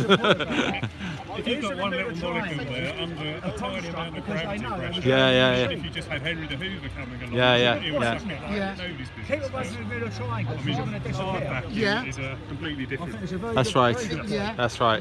Yeah, the Bermuda Triangle. That one, Jay. So keep away from the Bermuda Triangle, because you're going to disappear. That's right. It's not because the rocket is crashing into the ocean, is it? No, that's right. Obviously not. No, nothing to do with that. Nothing to do with that at all. But it happens to be close by, though. It's not a million miles away. No, kind of makes sense, all that. It makes perfect sense. Yeah. Did I hear What Harry made say you the think other that day was as an answer to somebody that the Caspian and the Black Sea don't suffer from tides? That was me that said that. Yeah. They're kind of like. Yeah, that's right. I mean, they are large bodies of water, aren't they? I've never understood why you'd have a bulge on the opposite side. Yeah. You've got this great attractor. Yeah. Why is half the water rushing away? Yeah. And That's right. If the sun's gravity effect is 180 times bigger than the moon's effect, why isn't that affecting? No, that's right. It is. It's utter nonsense. It is. spinning around the galaxy using sundials and moon dials. Them still the same. For hundreds of years, hundreds of years haven't changed. Haven't changed. No. And of course they use like ancient sort of like mariners used to use the stars then. How can you sort of like go out 1 week like, and then go out a year later? Yeah, they're for navigation stars. Excuse me, guys. Right, so we're starting to get a few people are coming back. So let's see if we can get some more leaflets out. Or even though that my leaflets are getting a bit on the wet side. Right. Oh. As a fraction, Okay, buddy. it is as close to zero as you can get. Because 40,000 feet compared to 50 million miles is diddly squat. So, no, it's, there you go. That wouldn't make sense. There you go, buddy. Like a leaflet there. There you go, buddy. Excellent. So you've introduced yourself, and you've talked about what you're about to do. I said that because you're in London, you, Roxanne, and Dave Mann will be ideal to talk to this the gentleman. equipment is available from 9 to 5 p.m. So Yeah. it's a bit hard to go outside of London. Yeah. So it just means I can't be a star now.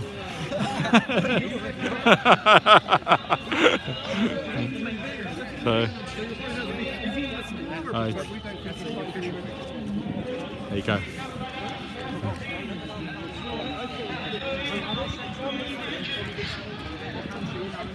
Right, yeah, so it's a bit noisy here. We've got demonstrations over there in the distance. It's pretty hard to think. Oh, buddy, you're right.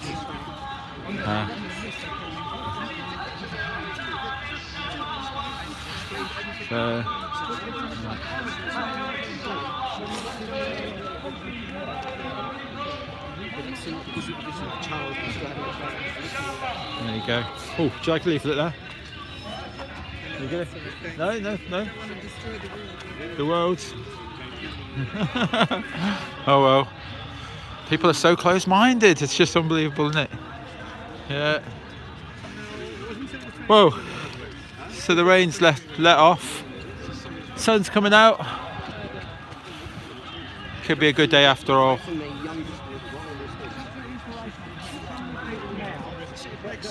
Still early yet. We're going to be here a while. So if you live in London, if anyone's close by, come on down.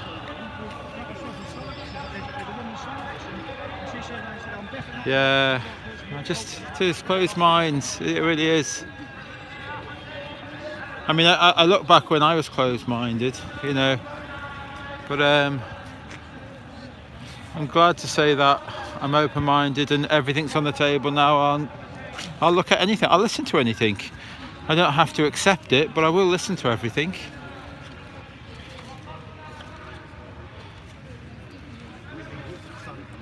So people are talking. You're right. Have you come across this before? Oh, you know all about it then? Go on. Spill the beans. It's undeniably and observably flat. Well done. Have you been following the tour or anything, or you just pop? Yeah, I've watched some of it. You excellent. So you come down to to support? Yeah, I mean, I've been when John first started producing any videos. I spoke to him about how he does it. And all Oh that. right, okay. So, Harry. Harry. Oh, brilliant, excellent. And your name is? I'm Dave. Dave. I've got a channel on YouTube, Dave Paul, but there ain't much on it. All right, okay, right. I've done a few observations, moon, Yeah. couple of the stars, Yeah. P900. And all this makes perfect sense to you. Good man. I looked into everything else. Yeah. Before I come to this, I thought, nah, I kept leaving it. In 2015, I kept leaving it. Right. Thinking, no. Then later I thought, I'll just have a look. Yeah. I thought, Yeah. Just made sense. Wow. Yeah. History. Where do you want to go? Pyramids. Yeah. Religion. Yeah. Pharmaceutical companies. Yeah, right. So. All a lot. Yeah. All of it. And I think that's what happens, isn't it? When you start looking into this and that, everything becomes questionable then.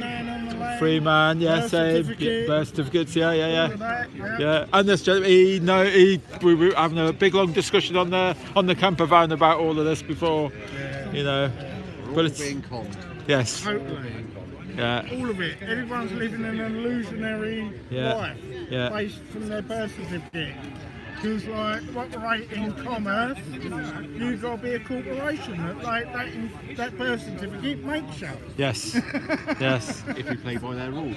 Yeah. Right. Well, I Not just on their shit. met a Romanian guy before who just on the chance he dropped in and spoke to us and that, and he's within kind of like a free man movement within Romania. You can see what he's done to all his identification and all that. He's kind of cut it out and wrote. I don't know what he's wrote on it. I can't speak Romanian. He did say, but I don't know what it is. But yeah, they're flat. They are. Exactly what we've just been talking about. You know, he's all involved in the free man. I don't even know whether to call it the free man movement or free man awakening. What do you call it? yeah. But it is. It's flat Earth that kind of opens your mind to all of this. You've got to know you're standing. Yeah. As a man or a woman. That's right. No, not a person. Yeah. Not a human. Yeah. Or a microwave. No, I need to do a little bit. I need to get back into it because I actually came to Flat Earth from Freeman. You know, like I was like looking into Freeman. The last of many things that I'll come to. Yeah. You know, and it just all makes sense. Yeah. It all fits. It does, but we were talking about it last night, this Brexit thing, something to do with taking away our common laws as well. There's going to be... they're trying that. That's right, so I need to look in a bit further on this. It was only just mentioned last night. I didn't know about this. The thing is, I belong to another group, cosmological group. We've tried all sorts of things, like Article 61 and stuff like that, rebellion. Yeah. I don't take any notice at all. I've been thrown out of House of Windsor. Yeah, you got to do it all lawfully. You've got to know your stance. It's all about trust law. There's so much to go into. Yeah. So much, and unless you know the right language to talk, you don't listen to. That's right. But even if you do know the right language and all that, it's all about the idiot who will accept what it is that you're saying is truth. Yeah. I mean, when you get up to the upper levels of law society and all that, they do understand what you're talking about. Yeah. It's all about legalese. That's right. Yeah. But you know, you've got to bring them back into the public rather than or is it the other way around? Go from public to private. Right. You know, and it's all to do with trust. And the legal side of things goes on and on and on. They confuse you with words and double meanings. Do you understand? That's right. Yeah, I do not stand. I overstand. Yes, that's right. I do overstand. Okay, very good.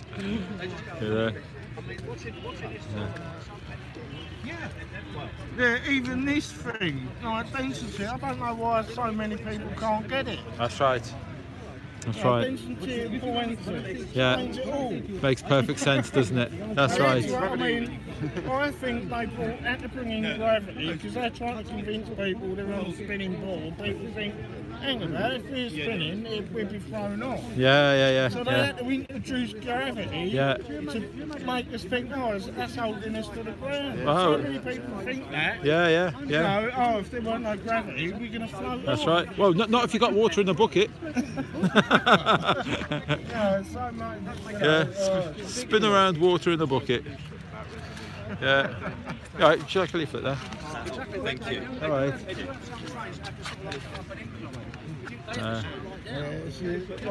Listen to people's stories. Oh, here we go. It's so funny.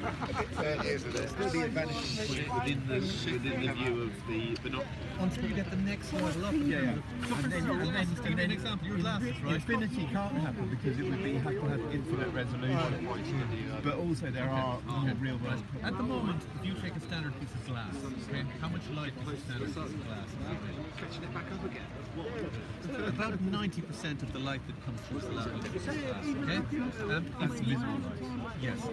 If you then went along and you used graphene, okay? Graphene. Okay.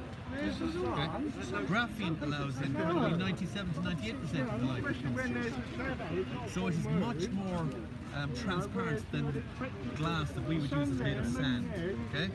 Now, graphene is something that's been discovered effectively. I mean, the guys won the Nobel Prize 8 years ago in Manchester University for their work on graphene. Okay, and it's one atom thick. Okay, but if you went back 20 years, then if you said to somebody, you're going to have glass, or you're going to have a substance that's going to allow 98% of the light to go through, they said, no, this is good to get. So who knows what the next thing to follow graphene is? So therefore, what I'm saying to you is, you can't say definitively that there is an end to how thin something can get to allow light through.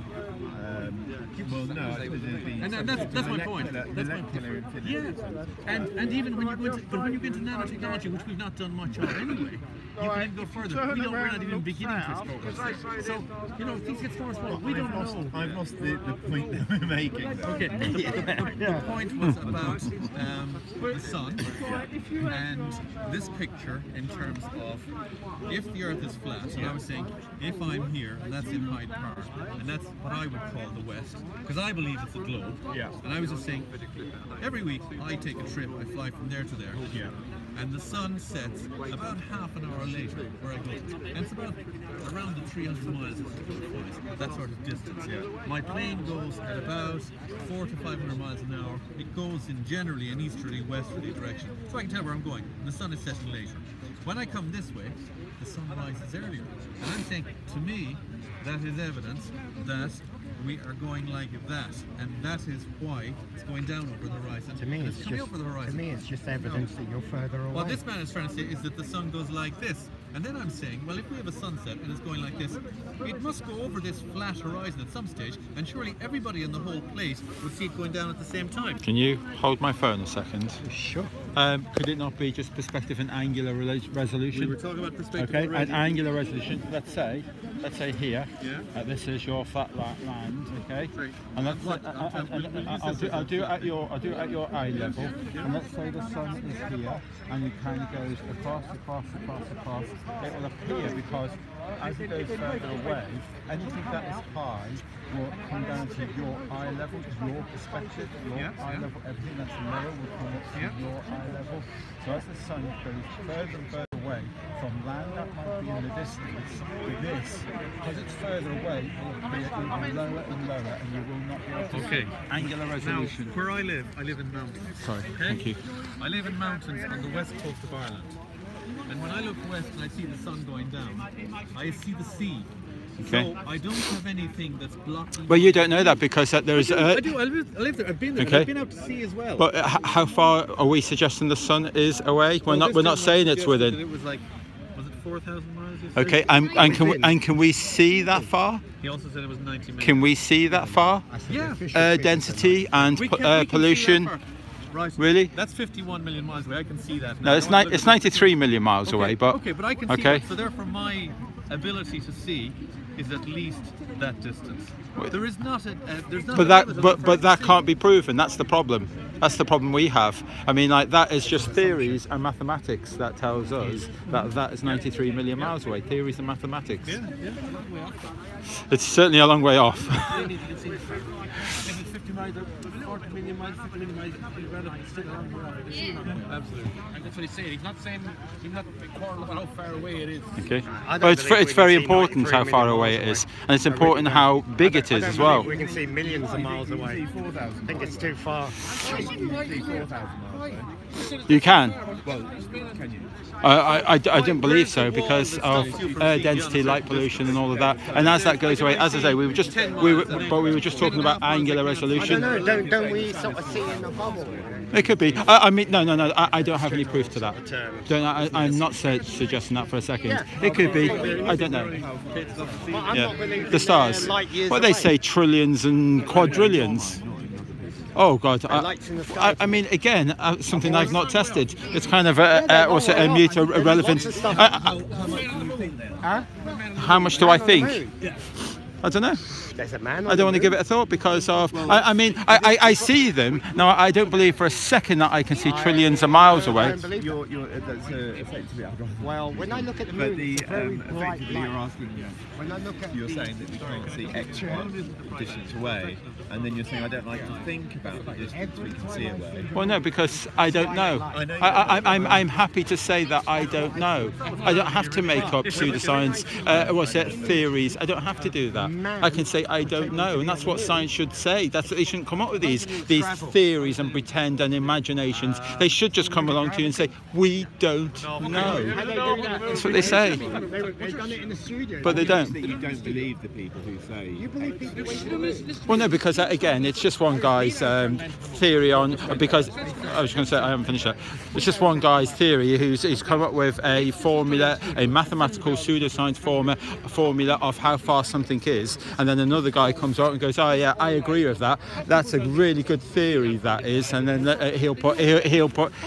he'll add something to that as well. That's not good enough. Just say you don't know. Okay, but actually you're not addressing the point that I was trying to make. What was your point? Which is that you don't believe the evidence that is given, and it's not Which- just the theoretical evidence, but the evidence by NASA. And which evidence? The evidence by NASA. Oh, well, only they're here to deceive us. No.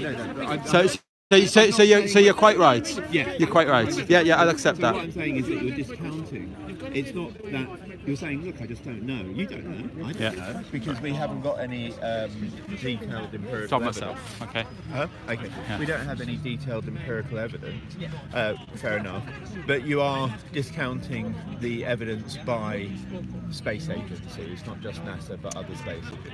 Well, I mean, have you done your research and seen all the anomalies, all the CGI screens, all the trickery, all the cartoons and animation? Have you checked out all of this side?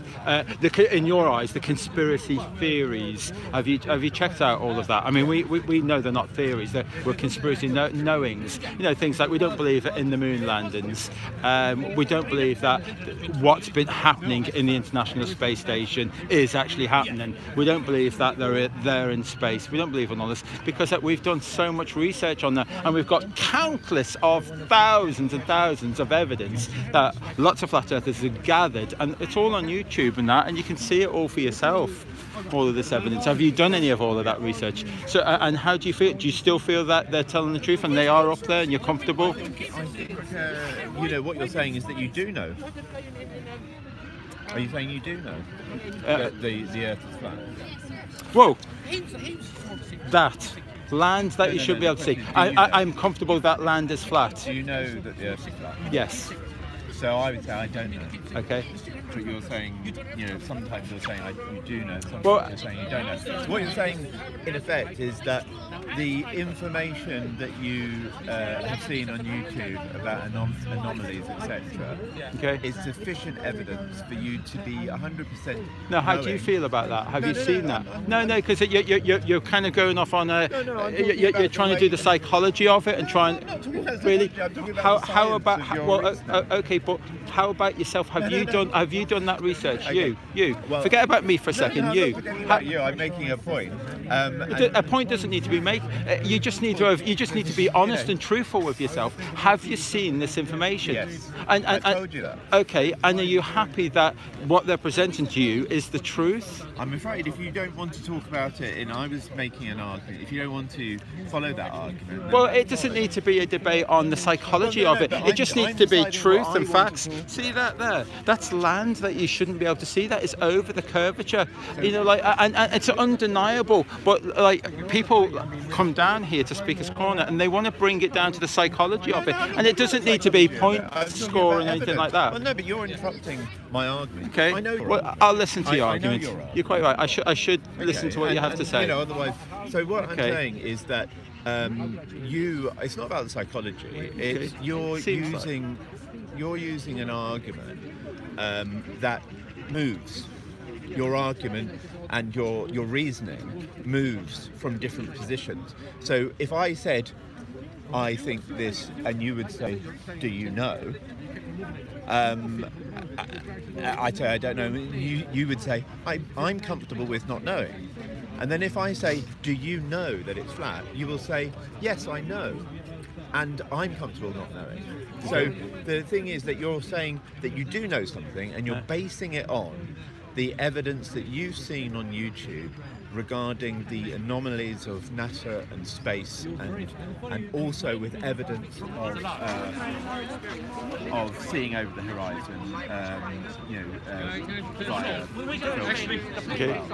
So what I was trying to go and say, but you were cut from me, was is that enough evidence to know? To know that land the world is flat. Yeah, it is. Really enough to know. Is it not? Really? I should. What should I be doing? Well, I think it really is hard to know. I think it's really hard to know. I think you'd have to have. You'd have to also have evidence to discount, more evidence to discount the issues around how traditionally the solar system is agreed. And I am actually looking into all of that as well, but that for me is undeniable. Land that should be over the curvature of the Earth. And this, if I had an encyclopedia, I could show you thousands of these images, of these photographs. If I said to you that the curvature isn't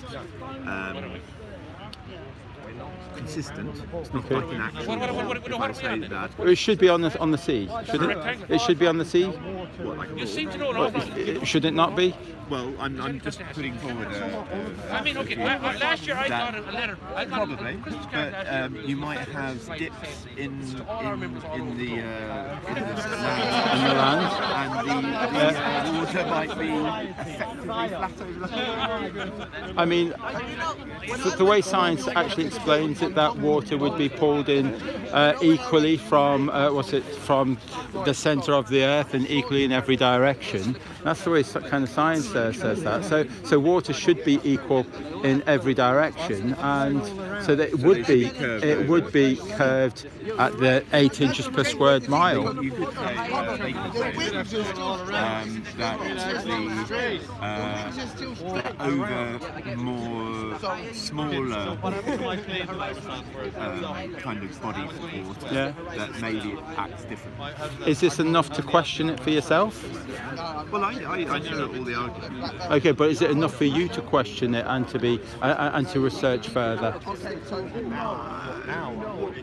Research, do you think? Well, I mean, like the way gyroscopes work on aeroplanes, the way that gravity is not meant to have any effect on the gyroscope, but artificial horizons, they ascend, they fly level, they descend, they fly all the way level from London to Australia. They don't go curve and they don't dip their nose round a ball, But I suppose you could say that it would be like an incremental move. It fly straight off into space if it doesn't dip its nose. No, what I'm saying is that the gyroscope incrementally moves with gravity. Well, that's it. So you've got the gyroscope here. Well, these are the sort of things that we are researching on, and that there is Walter Lewin. He proves that gyroscopes, gravity has no effect on them whatsoever.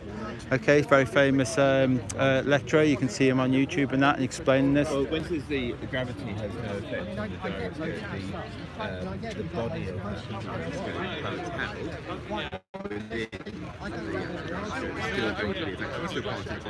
but that's not what he says. And I said, see, you should come to me and say, you know what, that's interesting. I'm going to check that out. Well, I'm asking you another argument. You can say what he says, otherwise I'll just go watch a video every time. Yeah. Oh no, but you shouldn't. You should take everything I'm about to say with a pinch of salt.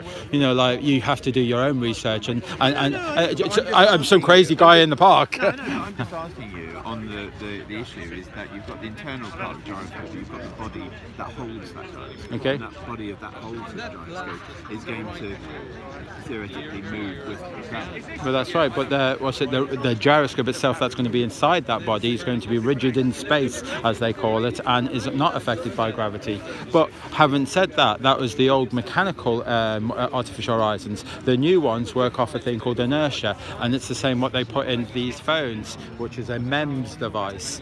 And so if you put a level on that phone, or even a artificial horizon, you will see it, a rise, you'll see it fly level, and then you'll see it descend. How is it? Okay, inertia, that's what it is, MEMS device. Through inertia. Okay, so like it's got these kind of, oh god, these like little electrodes, and it feels the movement between one electrode to another little electrode, but inertia it is. Okay, so you can do a quick YouTube clip on there and explain that very clearly, and you know, but it's the new ones work on inertia, and basically people have been taking these on planes and they put their levels on there, and they see these for thousands of miles, see these unaffected and fly level all the time with the GPS off, nothing to do with location, fly level. Well, I put one of these on a 24-hour plug socket at home. I put 9 cameras all around it. I filmed this for 24 hours going right the way right round, and you see it. The inertia is so accurate over a 24-hour period, will invert, and it will pick it up and it will invert it all the way, you know, the XYZ thing, it'll invert it, you know, so it's that accurate, it picks it up. It is turning over. Proven at home in my lounge that turns over, but when you're on an aeroplane. Okay, but with that, so how does it turn over? In what way? I just said I put it on a 24-hour plug socket will turn it over. Well, it works off inertia inside. No, I know that. I'm asking you. What is it you're asking? Sorry? How does effectively you're saying that the phone turns over according to the inertia device? Yes. How? How is it turning over? How is the phone turning over? Through a 24-hour plug socket that you plug into a wall, and you build a little cradle for it, and then the 24-hour plug socket will turn it round over a period of 24 hours. Yes. Okay. What you're saying that there's like a cradle, a timer, 24-hour timer. You're saying that's turning it over. Yes. Oh, yeah. I thought you were saying that you just left it there. Yeah, that's me. I need to explain that more clearly. And it goes. Yeah. Which proves the That's right. That's right. So what I'm saying is that at home in my lounge, how would it know, my phone know the difference between being on an aeroplane or being in my lounge? It works. It doesn't invert when it's on an aeroplane, but it will invert at home. So because when you go into Australia all the way and you go underneath, sorry. Did you use it to Australia? Did you use it? I mean, I haven't personally. People on YouTube are doing it, you know, like, and I've seen them. You can see them doing it for thousands of miles. I don't think I've seen one for. But pilots do say that they've got their artificial horizon. You can actually see lots of time-lapse footage of these, and then that artificial horizon will never invert. It will fly level all the way to Australia, you know. Yeah, I think you've got architects, rail engineers, and pilots based on the well-being factor. Yeah, I mean, that's just the thing as well. I mean, they do fly for they allow no curvature whatsoever when they fly. And they should. We think it's worth questioning these things. No, I have questioned it. I do know about these arguments, but I think it is. It's in the same way that you could say, well, do I know? I know. And I think that you are building evidence, but I think it's also very hard to know. Yes, I'll accept that. And I think that the evidence for the NASA anomalies it can be explained like much scientific things as different explanations. Maybe so, but quite enough evidence. You're quite right, but altogether, I mean, I could provide you thousands of questions that need to be answered that make no sense whatsoever. Thousands, you know, like, and these anomalies, you know, like International Space Station, temperatures, what's it up there? How propulsion works doesn't really make sense. Propulsion shouldn't work in space. I think that's a bad argument. Propulsion shouldn't work. Really? I think so. Newton's third law: for every action, it has to be opposite in an equal reaction. And so, like, when these things are in space, what they're pushing against? They're in space. There's a vacuum. Right. Yeah.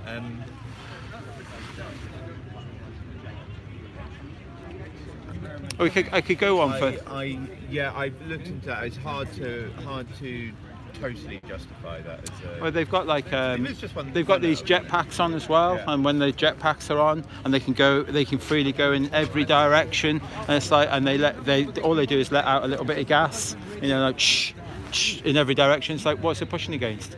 You have a thing called the Joule's experiment, the free expansion, and basically what happens is that, you know, like within a nanosecond, you know, like anything that is expelled from anything will be equalized within a nanosecond. It'll just be equalized with a vacuum of space, the greatest vacuum that... But there is also a structure. So if it's a jetpack, and there's the gas coming out from the jetpack, it's moving that way, but it's also moving. So that's called recoil. But as I say, free expansion excludes that and says that recoil can't happen in space. Well, I mean, that's an experiment to remember. Joule's experiment, you know, to look out for and look into that one. Look, I mean, today we just it's not really. It may seem like that we're having a debate and all that. I mean, these aren't we go around all around the country. What we are doing is just showing awareness, getting people to a few. I am aware of it. You are. And I think it's interesting. Are you coming at it with a unbiased, open mind? Because the problem is our education does get in the way and clouds what it is that we're looking for. Well, I think our education and our lack of education gets in the way. Yeah, I accept that. The education gets in the way, or what we've been conditioned gets in the way. Yeah. But also our lack of education, like specifically scientific education, gets in the way. So people start to argue something which is just not technically right. I mean, one of the arguments that people struggle with from a lack of education and education, a mix of that, is evolution. So it's you know, people will start to question kind of evolutionary process, which is questionable, but they don't question about it from the right way. So it may be a reasonable outcome, but the scientific approach is less reasonable. Well, there's a lot of scientists that disagree on the evolution, the theory of evolution. A lot of people disagree with it, and there is no actual evidence. Because I mean, the only way for us to actually prove this is to go back in time, I guess. You know. Well, you just had a thought. No, I lost my cards. It's okay. No, that's fine. I'm not arguing for evolution or not evolution. What I'm saying is that people do argue both ways. Yes. From bad science. Yes. I accept that. Yeah. You've got one person pro and against. Yeah. One of them's right. That's right. One of them's wrong. But they might both be arguing for bad science. Accept that. We don't know which way, and I think the same happens with flat Earth as well. Is that there's certainly a body of information that questions that. Yeah.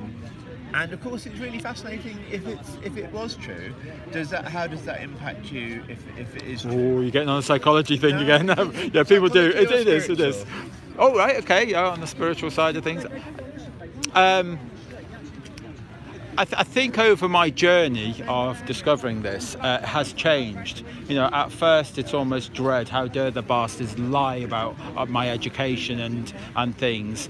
I think now it's more to do with the system is broke. We're still going to war. We're fighting over silly things. I see governments being deceptive. I see, the education system, if it's been teaching us the wrong things. I feel like the whole system, it's not just flat Earth, it's not just exposing it. The whole system needs shaking up from the root. You say the system is broke. The system is always been the same. It's always okay. I know, but we're talking about me coming into it. But the system is what it is. Well, it shouldn't be like that. Well, I mean, we're still sending we're sending troops off to murder innocent people, and they're sending troops over to murder people. And it's broken. It's disgusting. The system. It's not broken. It is the system. Yeah, and it's disgusting. So it's a disgusting system. It's disgusting. No, I'm saying it is broke. It should be something. No, but what I'm saying is that actually the system is the system. Yeah. It's not broken. Okay. What you're saying is there should be an alternative system. Okay. It's semantics. Slight semantics. Okay. But what I'm saying is the reason why I argue in that semantic way is that you're saying that suddenly somehow the system has become broken. Whereas actually I would say that is the system. I think in my own mind I thought the system was something more, and now I'm learning it's something else. You know, it's something different than what I thought. And then what does that then mean to you? Well, I mean, like all my life, I was chasing the dream. I was, you know, I had 4 businesses and all that, and I was chasing being rich. I was chasing, you know, a better life and that. And now I'm starting to realise that that's what is important for me now. Family, friends, oh God, good health. These are the important things now that I've. I mean, they're kind of important, but you've got, you know, about 150 people over there talking about other things that are That's right, that's right. Which isn't just about family, friends. Again, that's just, anything, it's divisiveness. You know, like there's anger over there. I mean, you've heard it over here, how calm and relaxed it all is. And it does get a little bit heated at times, but... Well, no, I mean, I think I do like the flat Earth as a discussion point and an argument because people struggle with it both ways. Yeah. But I guess the issue, if you're thinking about the system being broke and you're thinking about your system as family, friends, and, you know, day-to-day life, is that how it should be? You think? Is that what this is about? This Earth's existence? Well, for me, I mean, and then this is only me. This is my journey. I mean, I could never speak for anyone else, but yeah. I think I've had a huge awakening. I've now have self-confidence. I've now on a vegan diet. I'm looking after myself now. I've put a lot of thought in who am I and where am I going with my life and that. So this was it Flat Earth and that. It's so much more than who are the bastards that, you know, we need to pull them down or something. Let's blow up NASA or something. I don't know. I'm not sure what I'm saying there, but it's a lot more than that. If the flat Earth is absolutely true, effectively what that would likely, there might be other explanations, but what that would likely imply was that there is a massive deception about the position of human beings in the universe, on the world and the universe. And that deception, in a sense, is the kind of spiritual conclusion. Now, what that deception would be and how that would be put together is another matter. So you could say God could be, or like the biblical God could be the deceiver, or it could be the truth, or it could be something else. And in a sense, you know, you could say to me, you could argue with me that the world is flat, and I could argue the world is an illusion. Right. And that there's quite a lot I don't know when people people say that the world is an illusion, that I never know where to go with that statement, with that argument. It's I mean, I used to be an agnostic, and now I don't know. But now I don't know. You're so even more confused now. But I like to think now I'm being more open-minded to discover this now, to research this. I kind of feel that I am challenging. Do we have a creator? Creators? Is there a God? Was there Jesus? Is the Bible real? I am looking at that now. I'm actually talking about a non-dual existence, of which this is a consensus reality. Right. That kind of illusion. Yeah. That's a dream. Yeah. I'll leave that one for you. in a sense, you could say within this dream, that within a consensus reality is that if enough people kind of believe it, the reality adapts to that belief. Yeah. I'm going to move on. I'm going to call it. Let me shake your hand. Thank you, Bunny. It was really nice talking to you. Your name was? I don't like to give first my name. Just give us a first name. John. John. Nice to meet you, John. Thank you. I don't want to carry on too long. I think he's an interesting guy, but he is a. I don't want to be too rude, but probably a speaker's corner troll. But he's interesting.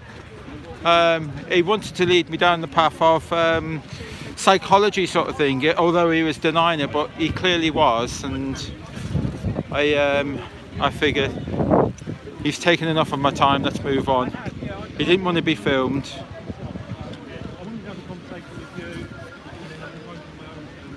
Oh, these are the guys from Guardian, maybe. Maybe, I'm not sure who they are. Right.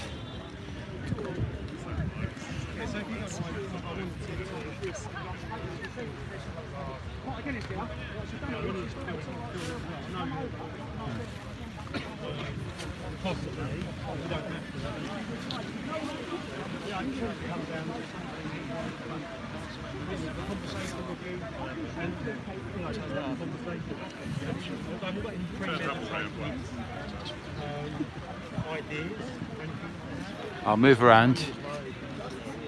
I think that will be on YouTube anyway. It's on Harry's channel. I'll move away. I'll let them get on with that. If you want to see that stream, open up another stream and get yourselves on Harry's channel. That might be an interesting conversation, but it doesn't need two cameras on that. Have you spoken to Harry yet? Yeah. Oh, you have. Good. All right. Okay. I kept on wondering. You know, like, has anyone introduced you yet? And that. Yeah, we were just drying out. Oh God, was that horrible, isn't it? Yeah. Yeah, it's lovely and sunny here now. Look at the size of that sun there, Jason.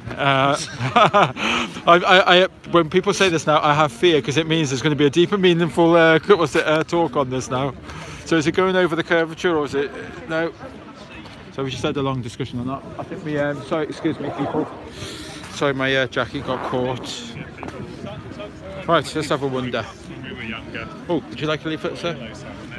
Yeah, why not? There you go. All right. You know about all this, do you? Yeah. Water finding this level and everything. And you're happy and you accept that? Oh, yeah. Excellent. Yeah. Well done, brilliant. But, yeah, I mean, I watched him, Eric Dubay. Okay. Darren Nesbitt? No, Darren Nesbitt. He's now gone off to the side a little bit. He has a few strong other ideas about it all. Yeah, just on the model of what it is that I mean, because he held out the the flat of the earth in Americas. Yeah. And he was saying about the coordinates. Right. Wouldn't. Yeah. Lead to this sort of. So he's up. He's in 2 months. What sort of? I think it's good to have your theories and explore these models, and I think that's good, but not to put it down and lay it down as this is it, this is fact. Yeah. No. Let's explore these ideas. I mean, I watched journalism as well. Yes. American. Yeah. I like journalism. Yeah. And he's very funny. Yeah. He do like the large space. Yeah. Walks and stuff like that. That's right. And you obviously do the Globebusters then, don't you? Yeah. I mean, I don't subscribe and that. I just watch it. You just watch it. And that. But, brilliant. It's convinced me. I mean, that's pretty much this one here. Oh yeah. And like the sun over there and the moon there. No, we don't. Well, that's right. As a season ends, Yeah. Off to Cancer and then Capricorn. Yeah. And it makes sense seasons on that, doesn't it? Because all around here, it's like the I don't know, about 80-foot wall of ice. Well, there is. I mean, some claim it's 200 feet, up to 200 feet wall of ice, and there is. We've seen, explorer scientists and all that. They're suggesting that there is, but they do have shorelines as well. So there is. I mean, we know how a shoreline works. We know that water has to be contained. Yeah, it seems like that. Yeah. I've watched. Plus, because I'm interested. I like everything to be honest. Yeah. Nibiru and that. I did a little bit on that Nibiru and that, but it's because that's supposed to be behind the sunlight now, and then I'll show its face. Yeah. It's got a tail of hundreds, millions of miles of debris and that. I find it interesting, but there's certain things we can't prove. We can have our little theories about it and talk about it. So it's because they also say about the sun, only about 3,000 miles away. About 3,000 miles away. Triangulation and that. I think they do it through sextants or something. Do it through that. So, if it's only 3,000 miles. So it has to be a lot smaller, obviously. Yeah. And then also the Nibiru, if it's going around the back, every 3,600 years. That could be your eclipse. Sorry. Yeah, I know what you're saying. Yeah. Because it says ecliptic. Yeah. Pathway and that. I know what you said. Yeah. We're going like that, but that goes that way. Right. And a very long. Maybe I don't know, but all right. So how long have you been a flat earther then, would you say? I'd have to say good year anyway. Yeah. I'm about a year and a half, 2 years in. I am, you know, like, and there's, so even yourself, there's so much more to learn, isn't there? It's never ending. I mean, but they're saying that the science people are doing it. Like NASA and all that stuff. Yeah. Because they treat that as a religion. Right. As well as our stuff. Yes. Well, it is a religion. Because you have to form all of these beliefs. You believe that or believe that. Yeah. If you believe in something, it's a religion. That's right. Of course. Yeah. Oh, that's brilliant. Did you know that we were going to be here today? No, I do come down here every so often and that, and listen to. Well, we're doing a thing called the UK Globe Live tour. So we're going around the whole UK, showing awareness. And we kind of started off Taunton, went down to Land's End, been off to Ireland, Scotland, and then coming back down. Tomorrow we're in Wales tomorrow, and then we're making our way back up. So is it a pleasant surprise to see it at this scale? Yeah. You know? I mean, you're going to be here all day? Or? Yeah, we're here for most of the day, unless weather depending, of course. Yeah, you know. It's been in and out, to be honest. Yeah. But, And there's quite a lot of Londoners here as well. You know, like you're from London as well. You're from of course. I think this chap here is from London. You've got Ruben. You've got Ruben over here. This chap's from London. Yeah, you've got Dave Manor from London. So yeah, I mean, and these guys are starting to come down a bit more regular. But as we get closer and closer to the winter snow and all of that business, it might get a bit thinner. I know. But they're down here talking about it. They've got all the measurements. It's 8 feet. Yeah, 8 inches per squared mile. That's it. Yeah. So you have to know your 8x4 times table, isn't it? Is it? Well, 4 8 to 32. I choose not to remember. I say 8 inches per squared mile. Yeah, no, as far as I'm concerned, I mean, like, if science is saying that they're happy with it, mathematicians, then that, I'll let. Because at the end of the day, I mean, like, it's only disproving their own globe theory. When he was in the airplane, I said, have a look at the, when you get above the clouds and that, and see if it's like bent or that. Yeah. But he doesn't entertain that stuff. Let me give this leaflet out. There you go, buddy. Would you like that? You don't know? Oh, right, okay, no problem. There you go. It's a load of rubbish. Which part of it? Which part? Which part is rubbish? Sorry? So, what did you say then? No, okay, don't worry. Okay, not to worry. Yeah, so you come down to see that side of things, debate, a few debates and that. And do you try to debate them down below? Stand up and that. Right, okay. Yeah. I mean, here it's a little bit more relaxed. We're just talking to people. There is no. And good, why not? Yeah. Hopefully, a few more people will come and chat that. I mean, the journalism. This is back when the rockets used to lift off. Yeah. And then they start tipping, and then they'll lift off that way, and they start turning over, and then just sort of like. And then maybe drop into the Bermuda Triangle. But it is a bit ridiculous, isn't it? Oh, sorry, your name was? Alan. Sorry? Alan. Well, it's nice to meet you, Alan.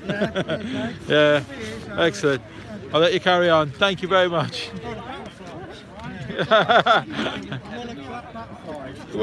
Oh, was it? I just nicked it from some website somewhere. MK Ultra. Yeah. All right. The monarch butterflies.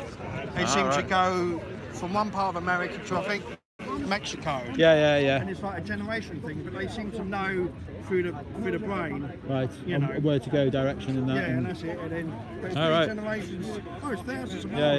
Yeah. They seem to just know like instinct. I was just looking for a lot of butterflies that was PNG that I could put on me. Look at the old MK Ultra. That's Yeah. I know a little of it, but not a lot. China or Japan, isn't it? And that's got no. Yeah, hundreds of miles, isn't it? Go on, I'll let you pronounce that one. Go on. I can't Yeah. There's that. You had that. What's his name? The Flat Earth arsehole, and he pronounces it so well. I thought. Badanyanga. Very good. Right. Oh, Roxanne's here as well. So Roxanne's just arrived.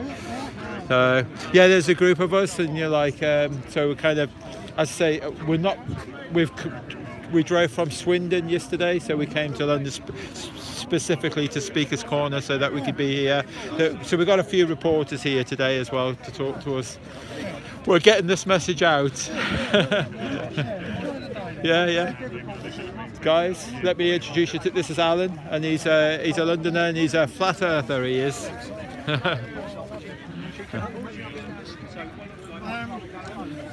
So I'll leave them to go. Right. No, done all mine. My brothers and that.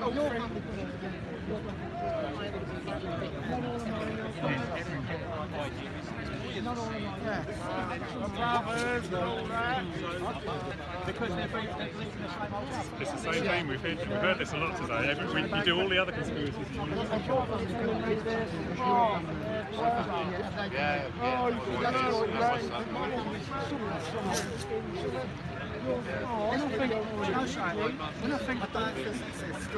I think about them sort of like books I used to look at the solar system now, I think it's great to have a look at that because they're all lined up and how they're Oh yeah. It would be actually really nice for me to just follow you.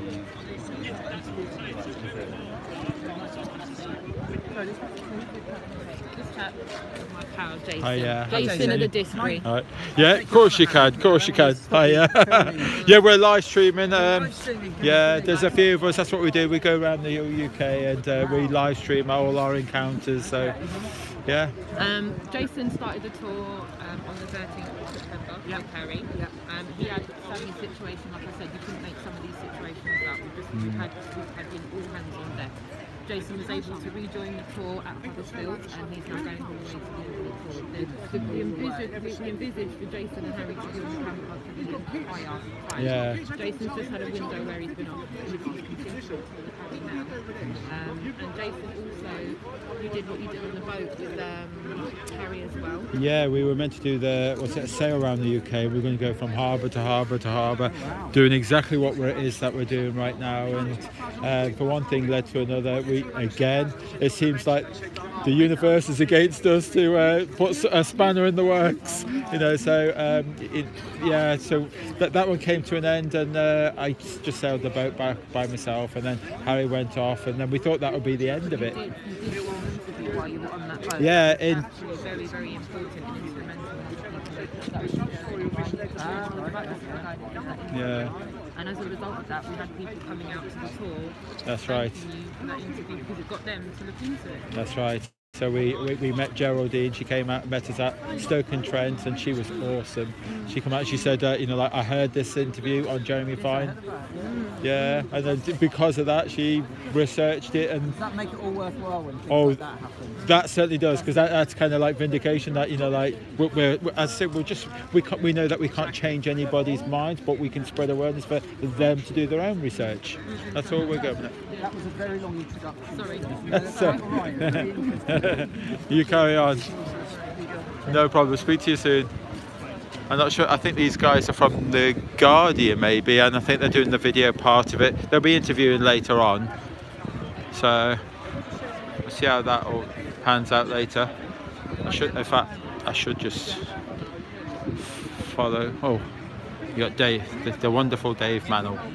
Just talk about how the government, when the government is some kind of some kind of grid. We've used grids in Scotland. Some kind of grid to see where it's movement, and then maybe make maps. I'm not a mathematician, so 10 days ago. Not a green thing. I think this is what Flat Earth's problem is there's an amount of misinformation. YouTube's a melting pot of misinformation. Things like that don't help the Flat Earth cause. I think what happened was, at the time when that came out, we were seeing images of Tim Peake being in space playing with a ball of water or something. I've seen them all. And then at the same time, about a week after, more or less, we could All right, buddy. All right. Thank you. But the thing is, how they study But some of these things are not, not on their own, but I accept that. I accept that there are myriad actors and So that's Dave Manley, or yeah. You got that? Oh, brilliant.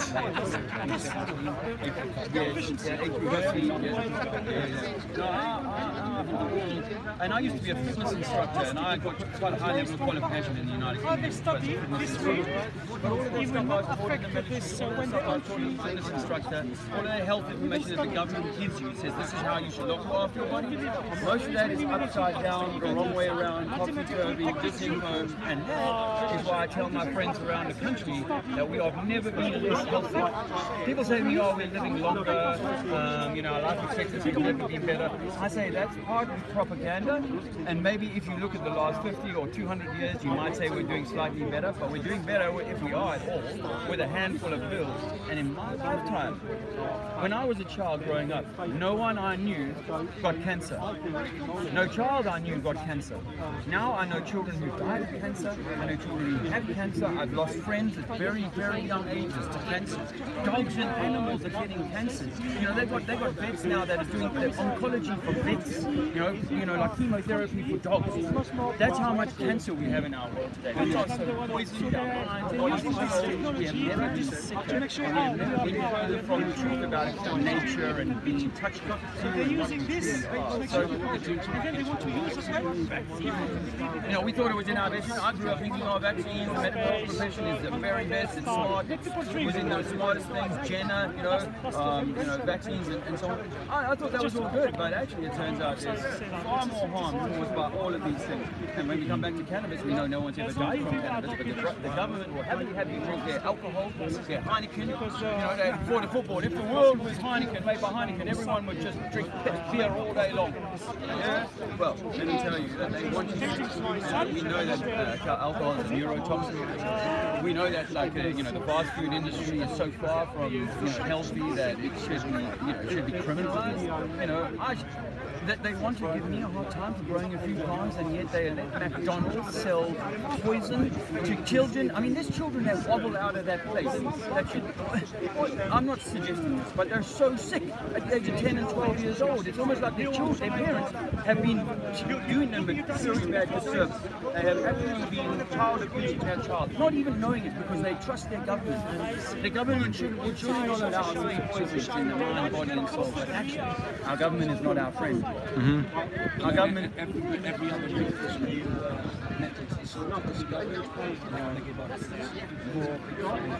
absolutely, like I say, the Afghan poppy fields have been secured by the American military. We've never had more poppy coming out of America, and we've never had more opiate abuse by the mainstream. The biggest smugglers in the world might be the CIA, but the biggest drug dealers in the United Kingdom are the doctors and pharmacists.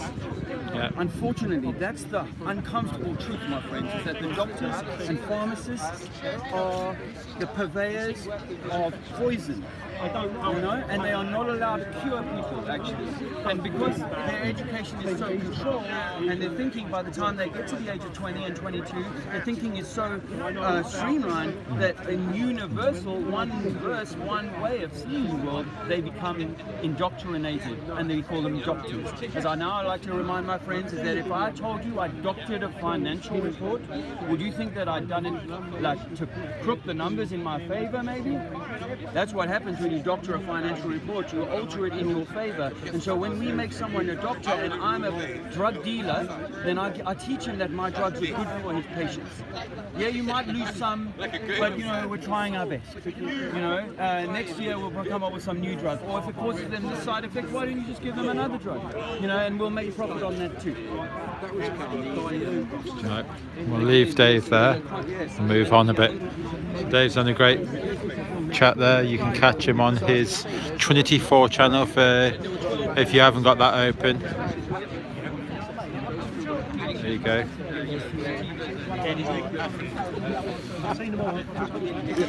Ruben's here. There you go. Yeah, I'm like, well, let's sit there. These guys all. Alright.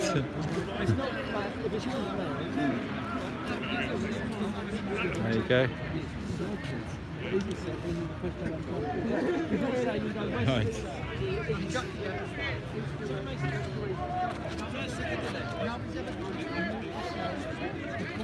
Oh, do you want to listen? Have I seen you before? Who have I seen you from?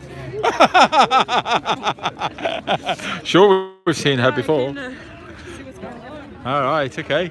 So what do you think? Have you seen him in action? Yeah, I was watching his live stream, so I was doing this. All right, okay. I thought that was immense. What was it, or was it the Cambridge one? It was the was it not the Cambridge one that he did as bravado? And I don't think I've seen that one yet. really, it's awesome. So he hasn't converted you though. No, he hasn't converted you to flat Earth yet. I don't know. I'm just kind of neutral, really. I don't know much about anything. I'm just open to listen and figure it out. Right. It's a long road. It is. Oh yeah. You know. But do you see any sort of anomalies like the space? Apollo landings, and do you see anything that goes, oh, I don't like that? That seems funny. Is there anything there? I mean, everything that I've seen and watched, like it's not wrong. He makes good points. Yes. So but it's hard to argue. Too difficult. It's like that was my problem. And like because you're right. I mean, like the points are. Show me water that ends. There you go. There you go. So. Even like, it doesn't make sense. How does water stay? That's right. I mean, you know the argument is gravity. Are you okay? Are you okay on that? You know, because I've been swooping around you and not sure whether or not. But there you go. Very good. Was that not inspirational? Was that not good? Yeah. I thought that was fantastic. That. But yeah, I mean, the argument is, like water bending around the earth, and it's this magical Harry Potter force that's pulling all this water. Yeah, even a good point was when there's a sail that was a boat going into the horizon, and then the last point you see is at the top. So, yeah. And you go up into an airplane, you still see it. It doesn't go around the bend. Yeah. I mean, I obviously don't know much, so this is No, just everything. but you've picked up on the little things, because that's what I do. I kind of throw a few little gems out. Like I don't want to rant too much, but a few little gems But it's a lot of it's undeniable. I mean, we've all got our own little proofs that we kind of like float around. Mine is that it's land that you shouldn't be able to see. That is kind of like my first and number one proof that I kind of go to and say, look, you need it. If people are happier with this spherical trigonometry, then I feel that if you're happy with that's right. Then what's your problem then? I mean, like we're seeing land that you should be able to see. And when you digging into the Earth's core is like a huge thing. Like we haven't been able to dig deep enough to even know what's. Did that blow your mind when you heard that? It did me. Was it like 7.5 miles or so? Yeah. Like you would have thought that. Hang on, I was taught as a kid that there's. Well, I can't even remember. Like was it cross mantle and was it inner core, outer core, and all of this lot? And so what you're telling me that you knew all of this through guesswork and maybe some sort of they say seismic or recordings or something from one side of the globe to the other, but couldn't that have happened on a flat like what's it level land? I don't think they're really thinking it through properly. This is the critical thinking, what we're trying to challenge people is say stop believing in other people, like use some critical thinking. Yeah, who's to know what is right and what they teach us is right, who's to say that they know everything. Yeah. Well, it's good that you're looking at it. I mean, you're examining it, but we've all got a lot. Some of us get it. Some people get it right away. I mean, it took me 4.5 months to come out of the closet. 4.5 months. But some people we're watching the Deaf Couple. I don't know if you've seen them on Harry's channel. It was a deaf couple, and they're doing all the sign language and that. And within about 10 minutes, you could see that they got it. They're kind of going, yeah. You know, it's level, flat, level, and all of this. They're making all the signs and that. You'll have to watch it. It's a beautiful thing to watch. And I guess it's because they don't have the programming from TV and that, and the brainwashing what we've all been subjected to. Yeah. Unless you make some the Earth is spinning. Yeah. Yeah. It says that it's spinning so fast, but it's like. And have you seen them doing them pebbles on top of pebbles on top of pebbles? I see them all the time now. You know, like them. I forget what the thing's called, but I think it's. But the very thought that you can balance all this, and hang on. We're spinning at 1,000 miles an hour. We're travelling at 67,000 miles an hour. We've been hurtling along at 500,000 miles an hour. What are you talking about? You know, like I know my senses might not be as good as other people's senses, but come on, it really doesn't make sense. They'll throw in, things are all relative. How does that even mean? I mean, but I have discovered that as well, which it's all rubbish. It's a play on words. It's their theories, and it's nonsense. You know. So, I agree. Well, you know, like it surprised me. We talked to them at Oxford and Cambridge, and they really didn't do a good enough argument to, you know, like, because they should have convinced us in seconds. Really, they should have been enough proof there for us to go, oh, you know what, I've made a mistake.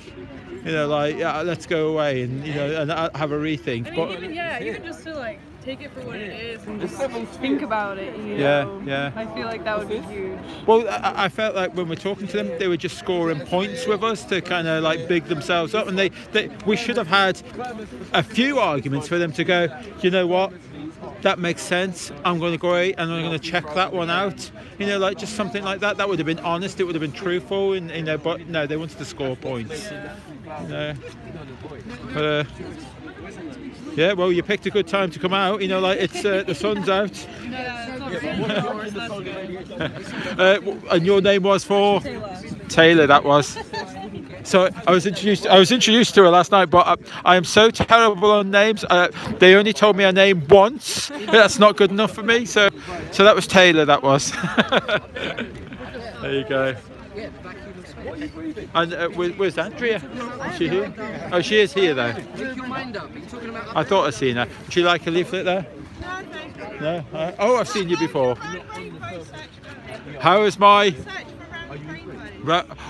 Who's just sent us a rainbow picture? We've just had. Have you ever seen a double rainbow picture? I've never seen one of them before. Someone just sent one above the other one. Well, I've never seen that before. All right. Have you seen a double one before? One above the other? My ex told me that she had seen one in Germany. Right. I see my first one the other day. Was it like that? I must be lucky. Yeah. Yeah. So that would be two round rainbows. But one above the other. Yeah, but would that be one inside? I guess so. But I've never. Yeah, it was their first on me. So you mentioned the rainbows. Right. Well, he was over there. He's now wandered off to find Andrea. Right. Yeah. So, what do you think today? Good? Brilliant day. Brilliant. Yeah, it's great. Just for the viewers, your name was? Daryl, Kill the Beast by Bitcoin. That's a mouthful, isn't it? Can you say that again? Kill the Beast by Bitcoin. There you go. Is that like a YouTube channel? Yes, it is. Wow. I did that. Have I seen you on there? That one? I don't recall it. I've been following you guys for quite a while. I've been on the periphery for a long time. Right. My first sort of insight into Derek Dubé. Yes, yeah. Absolutely blows my mind. Did me. I don't know if you heard my story. Half an hour, shut it down. It's like, no, what's this crazy man doing to me? You know, that's a hot. And he's actually given me permission to upload content to my channel. Okay. I've only put a couple up there. I've got 200 views. Yes. Yeah. I've got permission from Mark Sargent as well. Yeah. It's important that we all do this, isn't it? Because their channels may get shut down, and we need extra channels, you know, like that's got this information? I tried to put which one was it? Government indoctrination. Right. That was one of Eric Dubé's. Yeah. It's there, you can see it. Yeah. I put it, uploaded it to YouTube. Yeah. Worldwide. Right. Oh, right. Okay. Yeah. I think what people need to be doing as well, and I hope you guys are listening to that, we should be downloading them and re-uploading them and put them as unlisted, but change the titles so that we have a backup. You know, like so that YouTube can't use their algorithm and try and find out and destroy all of these videos. We could just unlist them and unlist them, make them private, and then we can use them again as and when we want in the future. And I think we should also, like for example, your channel, Harry's channel, Dave's channel. Yeah. We should all upload and put that content on our channels also. Yes, definitely. Oh yeah, anyone, you're all welcome to do mine. I have no hold on anything I do. Just go ahead, knock yourselves out. Yeah, definitely. I just credit the channel. Yeah. Who's like yours or Harry's. And as far as I'm concerned, I mean, I do it anyway. I mean, as far as I'm concerned, Flat Earth should be open to everyone and just take what you need. You know, like at the end of the day, we're meant to be, spreading awareness. And the funny thing is, all the genuine people never lose you. Yeah, go for it, definitely. The ones that don't, you've got to think. Why are you trying to control it? Why? A lot of it's that. Yeah, no, that's right. No, definitely. I mean, I put a few bits together and that, and I have nicked. I did the why there isn't a car in space. I don't know if you've seen that. It did extremely well, and I just stole information from everybody else. Added a little bit of my own, but stole everything, and it was purely connecting the dots. Talking about car in space, if anybody believes that Elon Musk rubbish, I mean that's a step too far. That's right. Yeah. That's right. Well, I think that any normal person, if you watch that video, what I put, it's about 2 hours long. After you've watched that and you still believe, there's something wrong with you. You know, like you can't, and this is like work from lots of people that have discovered lots of things and that. And we'd go back to the moon in a nanosecond. Technology. God, it's silly, isn't it? It's and you say you've been awake to this for quite some time, but I've only really come out and said it's really since you guys started. I've been investigating it for a long time. Yeah. Seeing what you guys do, and it's nice to see the interaction you get. Yeah. I mean, you know the hecklers, you know that's going to happen. That's right. But when you see the penny drop, and some of their face just goes like this. That's right. And they think, my God. I mean, for example, the easiest one, which really strikes me, is the one where if you're flying around the globe on an airplane, you've got to be dipping the nose every 1.2 miles or something. That's it. I mention this so often. What do they do? Fly perfectly straight? 10,000 miles? Of course you'd go off into space, wouldn't you? Of course you will. Is that not common sense? You know, like... I'm up in the helicopter. I'm hovering. I'm over the same spot. I've been here for 3 hours. Yeah. Why hasn't it moved? Hasn't it moved? But that's what they said. That's what they thought the Hindenburg would do. That when they built their airships, they thought that they'll go up and then the Earth will rotate underneath. You know, and New York will come to them. That's what that was all about. And then they figured, oh, oops, we've made a mistake here. But I think what might let the cat out of the bag finally. I mean, the flat cat is out of the bag now. Yes. But what might do it permanently is if everyone concentrates and tries to fight against this bloody Antarctica treaty. Yes. That is a big... Yeah, you know what? I don't think I've heard anyone mention this, and yet that's a really good point. That. Yeah, I think. Well, we can. I mean, I think number one is we have to start somewhere. So we could start off at the petition website, and then if you come across that one, you can you get enough names together, put it on the petition, and then it gets spoken about within. Is it within Parliament? That's 1958, You know. isn't it? Yeah. 53 countries That's it. signed that in Yeah. 1958. So that, but we. So why did they all get together and decide they had to make Antarctica private? While some of them were at war. Penguins or the flora? That's it. it. That's it. That's what they try and tell you. And it's ridiculous because if you think about it, I mean, like we have conservational areas in the UK, in America, and all around the place. But we're still allowed to walk in these conservational areas. We just have to take a little bit more care. You know, like so. It's a bit silly. It is. They've gone overboard. People are waking up, Jason, slowly but surely. Yeah. Yeah. I've got free time now. I'm 67. I'm a retired slave. All right. And I've worked all my life since I was 9 years old. Paying the taxes. Paying the national insurance. Right. And what you get back at the end of the day is peanuts. Absolutely. No, that's right. That's right. The system is unfair. It is. I was just saying to someone that's broken, and then the guy, he's trying to have a twist on words and say, well, it's not broken. It's just the system. Yeah, it's broken. You know, like I'm sorry, it's messed up. It's disgusting. You know, like the way that I don't know. I felt sorry for you guys in Oxford the other day. My God. No, well, I thought we did reasonably well considering where we were. You know, like they should have destroyed us. You know, like if we're on a globe, we should have been. We should have all left with our heads between our bloody tails and said, yeah, sorry, you're right, we've made a mistake. Well, I was saying to Dave, I love his approach. Obviously, he's talked about that, but he also likes to paint. He goes round the big picture. Yeah, I like that. And you can see people as he's talking about big farms. There he is. And about people, And you could see people going, well, this guy's talking some sense, but hang on a minute, he's talking flat earth as well. Yeah. What's going on? That's right. He brings it all together. You can see them wearing. Yeah. I mean, you've seen that we're a big fan. We're amazed and in awe of Dave because, you know, like we're talking to people, we go, excuse me. You know. Yeah. No, he's brilliant. Hello. I did send you an email. I know you get hundreds. I was offering to pay for a directional mic for oh, right. Ali's phone. Oh, was that anyway, you? Right. I met him this morning and I've given him the money and I've given him a printout of what you can get on Amazon.co.uk. Right. It's free delivery, so. Right. He's going to do that. Excuse me, people. I think I'm having a bit of a problem. Frozen. You broke my phone. Oh shit! I've frozen your phone. Right, guys, can my phone's not? Can someone let me know that you can see okay? And are we? Can you see Dave Mannell in front of your screen? Because on my side of on my screen it's frozen, but I got a feeling it's still working. Because it looks like it's recording. So can I get a yay? Are you looking at me or are you looking at Dave Mannell walk away?